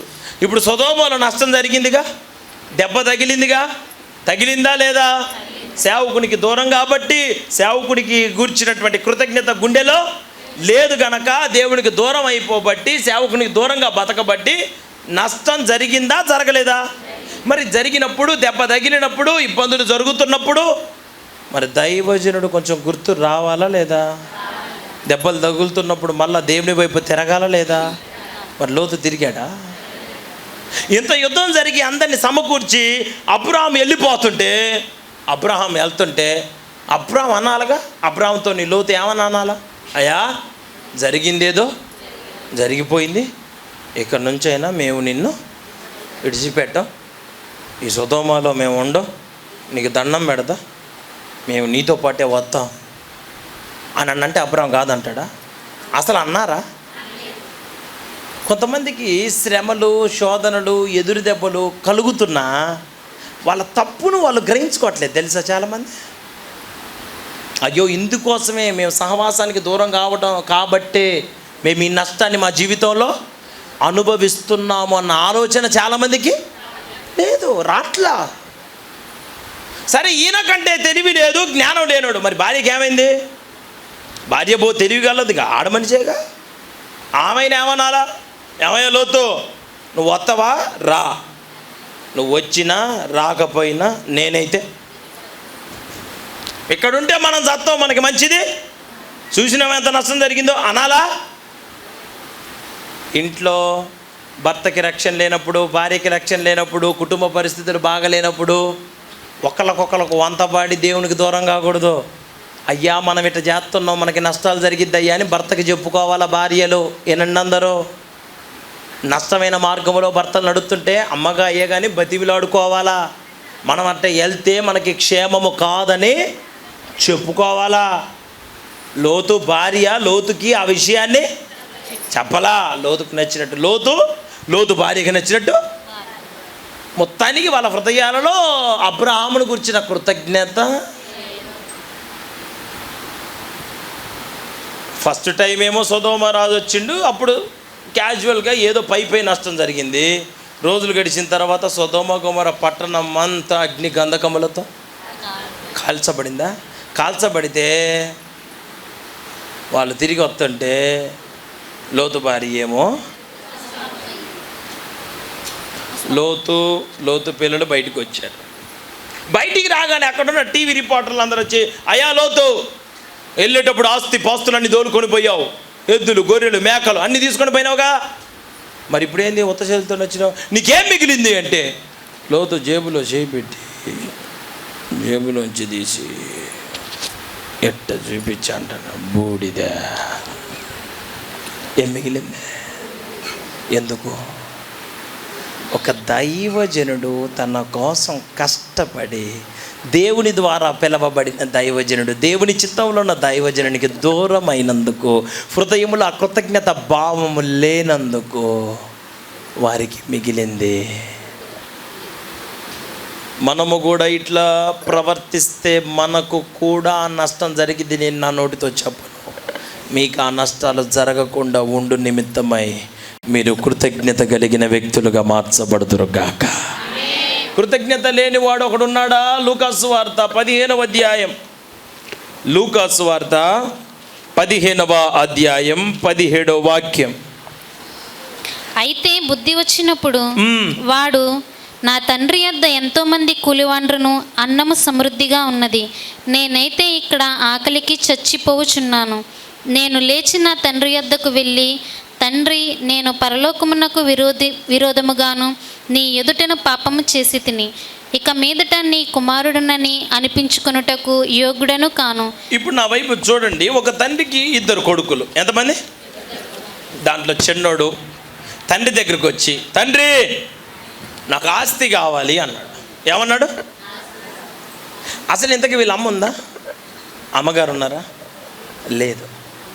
లేరామె.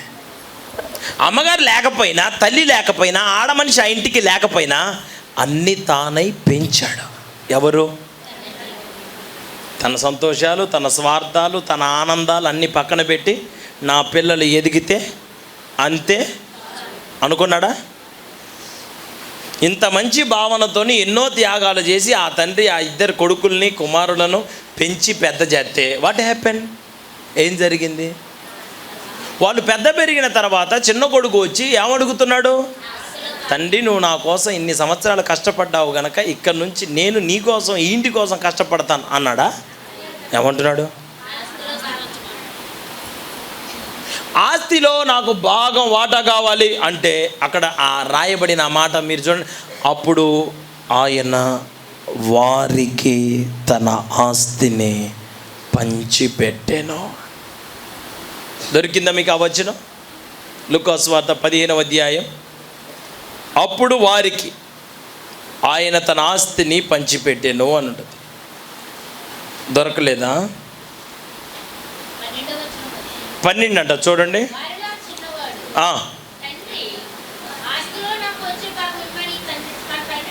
అడుగగా, ఆ మాట వినండి, అతడు వారికి తన ఆస్తిని, వారికి అనేది ఏకవచనమా బహువచనమా? అంటే ఒక్కలకా ఇద్దరికా? అడిగింది ఎవరు? చిన్న కొడుకు. పంచిపెట్టింది ఎంతమందికి? వారికంటే ఇద్దరికి కదా. అప్పుడు వారికి తన ఆస్తిని అడిగింది, పంచిపెట్టింది. ఎందుకని? చిన్నోడు అడగగానే కొద్దిసేపటికి పెద్దోడు మరి వాడికి పంచినప్పుడు ఒకేసారికి ఈక్వల్గా నా వాటా నాకు ఇస్తే అయిపోయింది అని అడుగున్నాడు. హృదయములో ఒక దైవజనుని గురించిన కృతజ్ఞత లేనప్పుడు మన ద్వారా ఇతరులు పాడైపోయేటట్టు ప్రవర్తిస్తామా? మన ద్వారా ఇతరులు బాగుపడేటట్టు ప్రవర్తిస్తామా?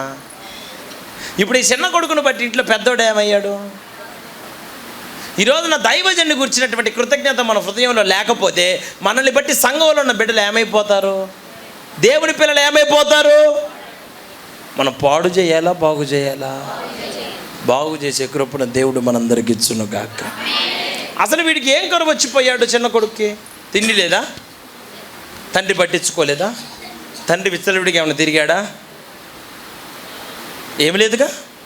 మరి ఎందుకు వెళ్ళాడు? వాడి హృదయంలో తండ్రి పడిన కష్టానికి, ప్రయాసకి తగిన కృతజ్ఞత వాడి హృదయంలో.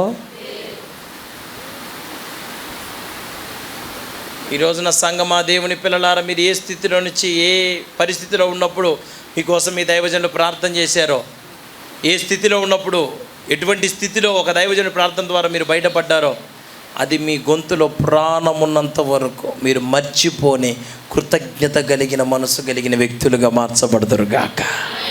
ఎప్పుడు మర్చిపోకూడదు, మనస్సులో అది ఎల్లప్పుడూ ఉండును గాక. ఇప్పుడు ఈ చిన్నోడికి హృదయంలో తండ్రిని గుర్చిన కృతజ్ఞత, హృదయంలో ఏముండాలా? ఎవరిని గురించి, ఎవరికి చోటు ఉండాలా గుండెలో? దైవజనుడు అనండి. ఎవరు? ఇప్పుడు ఒక ఆమె గురించి చెప్తాను చూడండి. రాజుల 2వ పుస్తకం 4వ అధ్యాయం 9వ వాక్యం. రాజుల 2వ పుస్తకం 4వ అధ్యాయం 9వ వాక్యం. కాగా ఆమె తన పెనిమిటిని చూచి, మన యొద్దకు వచ్చుచూ పోవచ్చున్నవాడు భక్తిగల దైవజనుడిని నేను ఎరుగుదును, కావున మనము అతనికి గోడ మీద ఒక చిన్న గది కట్టించి అందులో అతని కొరకు మంచము, బల్ల, పీఠదీప స్తంభము నుంచుదుము. హల్లెలూయా చెప్పండి అందరు. అమ్మా నా వైపు చూడండి. అయ్యగారి పేరు ఇందాకనే మీకు చెప్పాను, ఆయన పేరు ఎలీషా. అయ్యగారు ఒక రోజున షోమ్రోను పట్టణానికి వచ్చాడు. ఆ షోమ్రోను పట్టణానికి రాగానే షునేమీరాలు, ఆమె పేరు బైబిల్ ఇచ్చిన, ఆమెకి ఇచ్చిన బిరుదు గనురాలు అనండి. ఆమె ఏం చేసిందంట, వాళ్ళ భర్తకి రక్షణ లేదు, ఆయన ఏనాడు మందిరానికి రాడు. ఆయనతో చెప్తుందంట, అయ్యా ఏమండి, మన ఇంటికి వస్తా పోతా ఉన్న పాస్టర్ గారు ఉన్నారు చూసావా, అతడు భక్తి కలిగినవాడు. ఎవరు? నాకు తెలుసయ్యా అని హృదయంలో దైవజనుడిని పెట్టుకొని ఆమె చేసిన పని, తన గోడ మీద దైవజనునికి ప్రత్యేకంగా ఒక గదిని కట్టించింది. సరే రోజులు గడిచాయి, ఆమెకి పిల్లలు లేరన్న సంగతి తర్వాత అయ్యగారు తెలుసుకున్నాడు. ఆమె అంతటా ఆమె నోరు తెరిచి తనకి పిల్లలు లేరన్న సంగతి అయ్యగారికి చెప్పలేదు. ఆ దైవజనుడు నాకున్నాడు, ఆయన ప్రార్థన చేస్తాడు, దేవుడు నాకు తప్పక కార్యం నమ్మింది. హృదయంలో దైవజనుడు ఉన్నాడు కనుక ఆ నిశ్చయితతో నా బతికింది. రోజులు గడిచిన తర్వాత ఆయన అడిగాడు, ఈమె చెప్పింది. దేవుడు అనుకోకుండా అద్భుత రీతిగా దేవుడు ఆమె ఆశించిన కార్యాన్ని ఆమె జీవితంలో జరిగించాడు. కుమారుడు పుట్టాడు. రోజులు గడిచిన తర్వాత ఏమైంది? కుమారుడు చనిపోయాడు అనండి. చనిపోయాడు. పెద్ద రోగం వచ్చి చచ్చిపోలా, హెడ్ఏక్ వచ్చి, తలనొప్పి వచ్చి చనిపోయాడు. తలనొప్పితోని మరణించినటువంటి కుమారుడు చావగానే, కుమారుడు అనారోగ్యముతోని చచ్చిపోగానే తన హృదయంలో దైవజనుడు ఉన్నాడా లేదా? ఈమెకి మేలు జరిగినప్పుడే దైవజనుడిని మనసులో పెట్టుకుంది, కీడు జరిగినప్పుడు ఇక దైవజనుడిని విడిచిపెట్టింది కదా. కొడుకు చచ్చిపోతే హృదయంలో ఎవరు గుర్తొచ్చింది ఆమెకి? ఆమె వాళ్ళ ఆయన దగ్గరికి పోయి అంటది, అయ్యా నేను అర్జెంటుగా నా సేవకుని దగ్గరికి వెళ్ళాలి. ఆయన అంటాడు, ఈరోజు ఏమి ఆదివారం కాదుగా, ఎందుకు ఈరోజు వెళ్తానంటావు? నేను వెళ్ళుట మంచిది. మనకి ఇంట్లో రక్షణ లేని భర్తలో రక్షణ లేని పరిస్థితులు మనకుంటే ఎందుకు ఇప్పుడు చర్చికి ఎందుకు వెళ్ళేది అంటే మీరు అనాల్సిన మాట, నేను వెళ్ళట మంచిదయ్యా, నేను పోవటం మంచిదే. సరే ఆయన అన్నాడు, సర్లే వెళ్ళు అని ఒక పని వాడినిచ్చి గాడిదకి గంత కట్టించి పంపించాడు. ఆ పనుడికి చెప్పింది, అరే నేను చెప్తేనే తప్ప నువ్వు ఎక్కడ కూడా ఆపొద్దు, తీసుకొని పో అన్న. వేగంగా తీసుకొని వెళ్ళాడు. అయ్యగారి దగ్గరికి వెళ్ళింది. అయ్యగారి దూరం నుంచే చూశాడు. అయ్యగారి దగ్గరికి వచ్చింది. అయ్యగారు అడిగాను, అమ్మా సుఖముగా ఉన్నావా? నీవు, నీ బిడ్డయు, నీ పెనిమిటియు ఉన్నారా అని అడిగితే దానికి ఆమె ఏమన్నది, ఏం సుఖంగా ఉండేది, ఇల్లు బాగానే కట్టించుకున్నావు, నీ పరిస్థితి బాగా దర్జాగానే ఉంది, మేమే ఏడ సస్తున్నాం అన్నదా? నువ్వు బాగున్నావా అంటే ఏమన్నదామె? ఎవరన్నా ఇంట్లో మన మనిషి ఎవరన్నా జారిపోతే బాగున్నావా అని ఎవరన్నా నేను అడిగితే మీరేమంటారు? ఏం బాగున్నా కథ వచ్చి ఇంట్లోకి వచ్చి చూద్దు గంటరా. నేను అన్నది నిజమేనా కదా?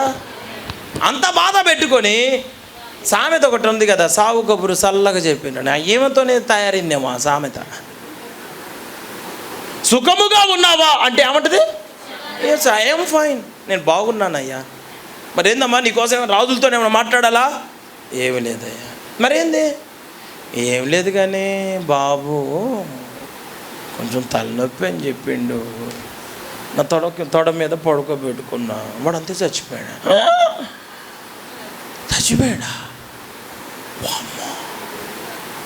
సరేలే, గేహజీ వస్తాడు, ప్రార్థన చేస్తాడు, నీ పిల్లగాడికి స్వస్థత అన్నా అంట. అప్పుడు ఆమె ఏమంటది? ఓకే అయ్యా పంపి అన్నదా? ఆమె ఏమంటది? నన్ను భ్రమ పెట్టద్దు, నువ్వు ప్రార్థన చేస్తేనే వాడు పుట్టాడు, నువ్వు ప్రార్థన చేస్తేనే నాకు ఈ సంతోషం దొరికింది, నీ ప్రార్థన ద్వారా నా కుటుంబంలో అద్భుతం జరిగింది, నువ్వు పంపించిన పాస్టర్ కూడా నాకు అవసరం లేదు, నాకు మేలైనా కీడైనా నా ఇంట్లో నువ్వే అడుగు పెట్టాలా. గుండెలో ఎవరున్నారు ఆమెకి? దుఃఖములో కూడా వాళ్ళ అయ్యగారేగా, వేరే వాళ్ళు కాదుగా పంపిస్తానంటుంది. వాళ్ళ దైవజనుడిగా గ్యాజీ వస్తాడు అని అన్నప్పుడు సరే గారు మీ ఇష్టం అయ్యగారు అనాలగా. ఆమె ఏమంటుంది?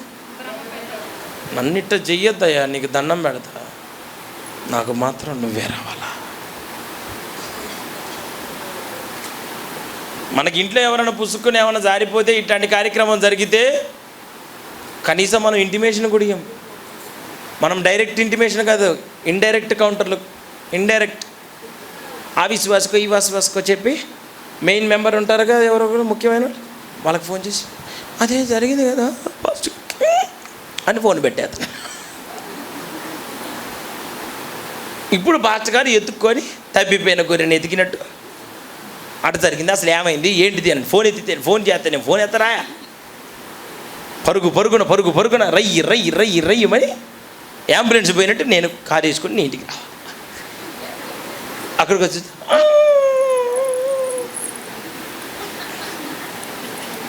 నాకెవరో చెప్పేది ఏంది, నువ్వు చెప్పలేవా? నీకు అంత స్వతంత్రత లేదా నీ దైవజనుడి గురించి? ఆయన ప్రార్థనతోనే కదా మీరు బ్రతికింది. మేలైనా కీడైనా మన దైవజనుడు మన హృదయంలో ఉండునుగాక. మేలు ఉన్నప్పుడు ఒకలాగా పలకొచ్చి, మరి ఈ జాబ్ రావటానికి కారణం అమ్మగారు ఎంత ప్రేయర్ చేశారో నాకే తెలియదు, అయ్యగారు కూడా పైన ఎంత ప్రేయర్ చేశారు, అయ్యగారు పైన ఉన్నారా,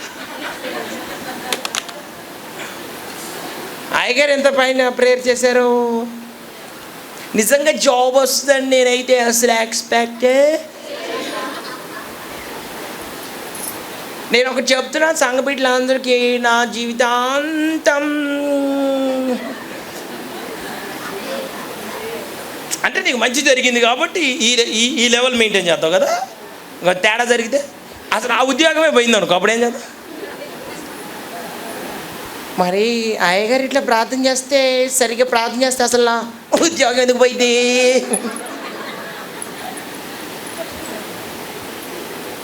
హృదయములో కృతజ్ఞత ఉన్నోళ్ళు మేలు జరిగినప్పుడు ఒకలాగా, కీడు జరిగినప్పుడు ఇంకొకలాగా.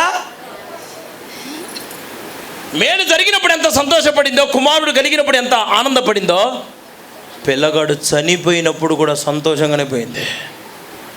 నేను ఒక మాట చెప్తా, వెళ్ళేటప్పుడు పనివాడికి ఏం చెప్పింది? అరే నేను చెప్తేనే కానీ. మరి అక్కడ వాళ్ళ అయ్యగారు ఎలీషా గారిని మళ్ళీ తీసుకొని వచ్చిందిగా, వచ్చేటప్పుడు వాడికి మళ్ళీ ఏం చెప్పింది? తిరిగి వచ్చేటప్పుడు నేను చెప్తేనే కానీ ఆపద్దు అన్నదా? వెళ్ళేటప్పుడు అన్నది, వచ్చేటప్పుడు అనలా. ఇక నా దైవజనుడు వస్తున్నాడు, దేవుడు తప్పక అద్భుతమైన కార్యం చేస్తాడు. నేను నా సంగతి చెబుతా చూడండి. అప్పుడే మీటింగ్ నుంచి వచ్చిన మాచర్ల, అప్పుడే ఫెయితంలో దిగిన కారు అటు దిగినో లేదో ఒక కుర్రోడు నా దగ్గరికి వచ్చి, మన విశ్వాసులే వాళ్ళు, అన్నా అమ్మకి సీరియస్గా ఉంది, షుగర్ ఎక్కువైపోయింది, అసలు తేలకల్లేసింది గారు నాన్న ఏం కాదులే నాన్న నేను అన్నా అట్లా అడద్దన్నా కార్లు అయితే లేట్ అవుతారా నా బండి మీద ఎక్కన్నా అంటే నేను సరేలే అని చెప్పి ఎక్కితే ఏ స్పీడ్ బ్రేకర్ దగ్గర ఆపట్ల నన్ను నీడ్చుకొని పోదు రే నేను పడితేట్టరా చిన్నగా పడిరా ఆ సులేవిరా నువ్వు పోయేటప్పుడు వాడిని పని తొందర పెట్టింది వచ్చేటప్పుడు అయ్యగారు ఉన్నాడు జాగ్రత్త తీసుకొచ్చింది నన్ను. ఇప్పుడు ఆడ చచ్చిపోయే అవకాశం కాదు ప్రార్థన నా కోసం చేసుకోవాలి. తండ్రి నేను ఎక్కడ పడకుండా సాయం చేయను ఆయన. మన పిల్లలు కనుక మన గట్టిగా వాటేసుకొని కూర్చొని నేను వాడిని గట్టిగా రే పడే మాకురా ఆయన నీకు దండం పెట్టి శాన ఊర్లు పోయి సేవ చేయాలి. ఒక దైవజనుడి గురించినటువంటి భావన సరైన రీతిలో మనకు అర్థమైతే ఎట్లా ప్రవర్తించాలో మనకు అర్థమవుతుంది. సేవకుల్ని తొందర పెడుతుంటారు కొంతమంది. ఏందయ్య గారు పిలిస్తే అంటనే రాలా ఏమనుకుంటున్నావు? మనం సేవకుని తొందర పెట్టాల్సిన పని. సేవకుడు మన హృదయంలో అదిగో ఆ దినాన ఆయన చేసిన ప్రార్థన నా జీవితంలో ఆ మేలుకరంగా దేవుడు ఆ కార్యాన్ని చేసిండు కనుక ఇది పెద్ద సమస్య కాదు.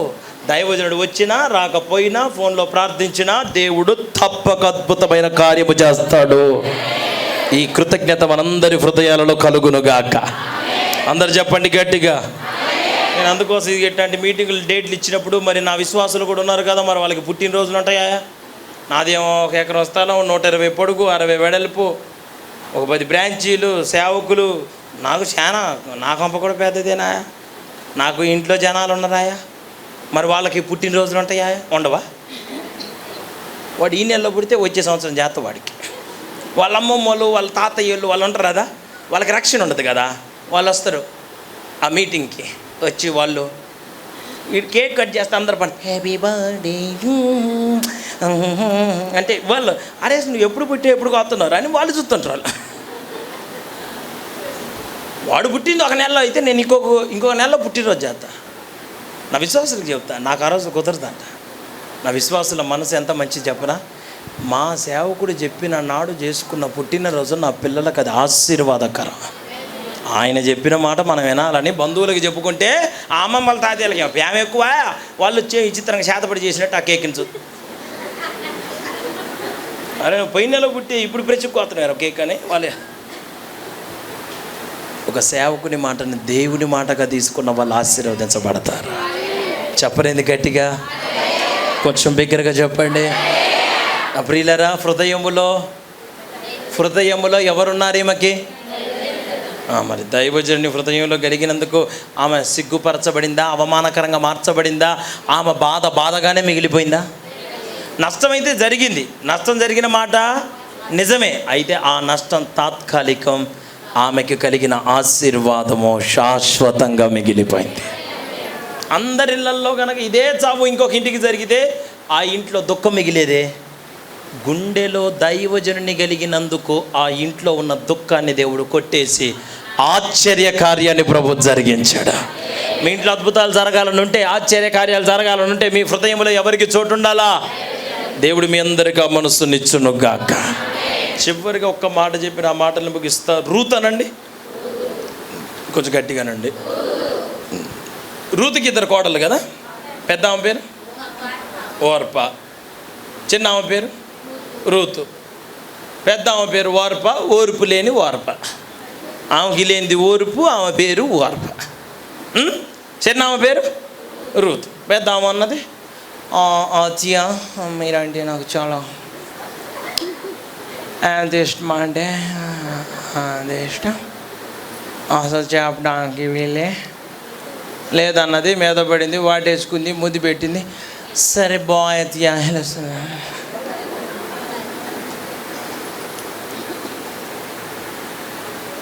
మరి రూత్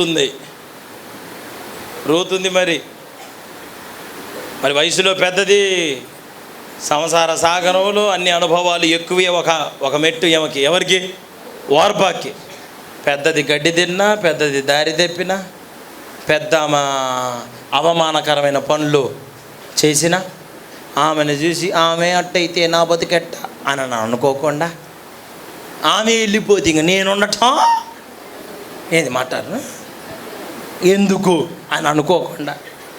కొంతమంది లేదండి, ఏమన్నా వాళ్ళకి జాబ్స్ చేసుకుంటా, ఉద్యోగాలు చేసుకుంటా, వాళ్ళ ఆ స్థలం నుంచి ట్రాన్స్ఫర్ అయ్యి వేరే ప్రాంతానికి పోయారనుకో, ఆ పక్కనే ఉంటారు కదా ఇంకొక విశ్వాసి, ఆమె ఏంటమ్మా ఈ మధ్య సరిగ్గా చర్చికి రావట్లేదంటే, అదే వాళ్ళు వెళ్ళిపోయిన దగ్గర నుంచి నేను ఇంకా ఏ పాటి దాన్ని, ఇంకా నేను ఏం వెళ్ళాలి, ఏటి వెళ్ళాలి అని అనిపిస్తుంది. ఒక విశ్వాసి చర్చికి రాకుండా ట్రాన్స్ఫర్ అయిపోతే ఏమొక రావటానికి. మరి ఇంట్లో ఉన్న మనిషి వాళ్ళ అక్క ఎవరు, ఓర్పు లేని వార్ప, ఆమె వెళ్ళిపోతే మరి రూతు మాయ్ ఇంకెళ్ళు, నువ్వు కూడా వెళ్ళు, ఇదిగో మీ అక్క వెళ్ళిపోతుంది జాగ్రత్త సరేనా అంటే ఆమె ఏమన్నది? ఒక్క మాటలో చెప్తా, అవన్నీ మీరు చదువుకునే 1:16 రూతు మీరు ఎన్నోసార్లు చదివి మీ అయ్యగారు దాని గురించి ఎన్నోసార్లు వాక్యం చెప్పుకుంటారు. నేను ఒక్క మాటలో చెప్పనా, ఆమె డిస్క్రిప్షన్, ఆమె ఒపీనియన్ చెప్తా చూడండి. నేను సావనైనా సస్తాను కానీ నిన్ను మాత్రం విడిచిపెట్టను అని చెప్పి ఆమె హృదయములో తనని నడిపిస్తున్న నడిపింపుని, అత్తని తన గుండెలో పెట్టుకుంది. అట్లా గుండెలో పెట్టుకున్నందుకు దరిద్రురాలైందా? దర్జాగా బతికిందా? రోజుల్లో దర్జాగా శ్రేష్టమైన జీవితం. బోయేజుకు స్థితి మారిందా? ఉన్నతమైన వ్యక్తిగా మార్చబడిందా? దానికి కారణం ఆమె గుండెలో అత్తంటే నడిపించేవాళ్ళు, వాళ్ళే దైవజనుడు. ఆ నడిపింపుకి మనందరం అప్పగించుకుందాము గాక. అప్పగించుకుందామా? దైవజనుడి గుండెలో పెట్టుకొని బ్రతుకుదామా? వాళ్ళకి మన హృదయాలలో చోటు ఇద్దామా? మూలవాక్యం చదవండి, నేను ముగిస్తా. మూలవాక్యం ఏంటిది? కొరింథీయులకు రాసిన 2వ పత్రిక 7వ అధ్యాయం 3వ వాక్యం చదవండి. 7:3 2 కొరింథీ.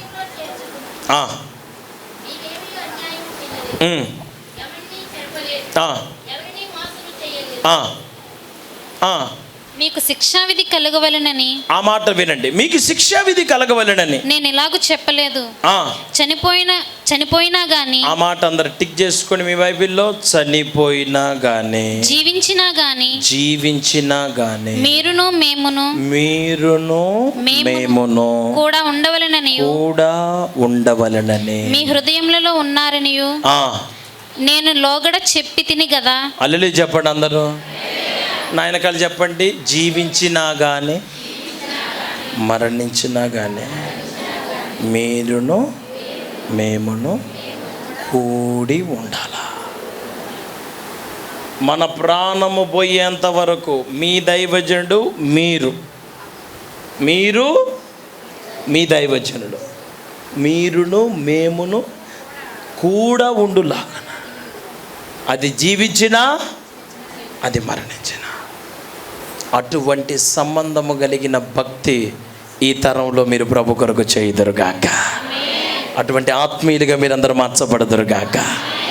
సేవకుని ఆదుకోండి, సేవకుని ప్రయాస ఏంటిదో గుర్తెరగండి, సేవకుని కష్టం ఏంటిదో తెలుసుకోండి. సేవకుడు మన మధ్యన ఎంత నలిగిపోతున్నాడో చూడండి. సీనాయి పర్వతం మీద ఆయన అనుభవిస్తున్న శ్రమలు ఆలోచన చేయండి. మనకి విడుదల కలగటానికి మన దైవజనుడి ప్రార్థనే కారణం అన్న విషయాన్ని ఎన్నడూ కూడా మీ హృదయంలో మర్చిపోమాకండి. కృతజ్ఞత కలిగిన వ్యక్తులుగా నడిపించబడండి. నష్టం జరిగినప్పుడు, మేలు జరిగినప్పుడే కాదు దైవజనుడి గుండెలో ఉన్న సంతోషాన్ని వ్యక్తపరిచేది.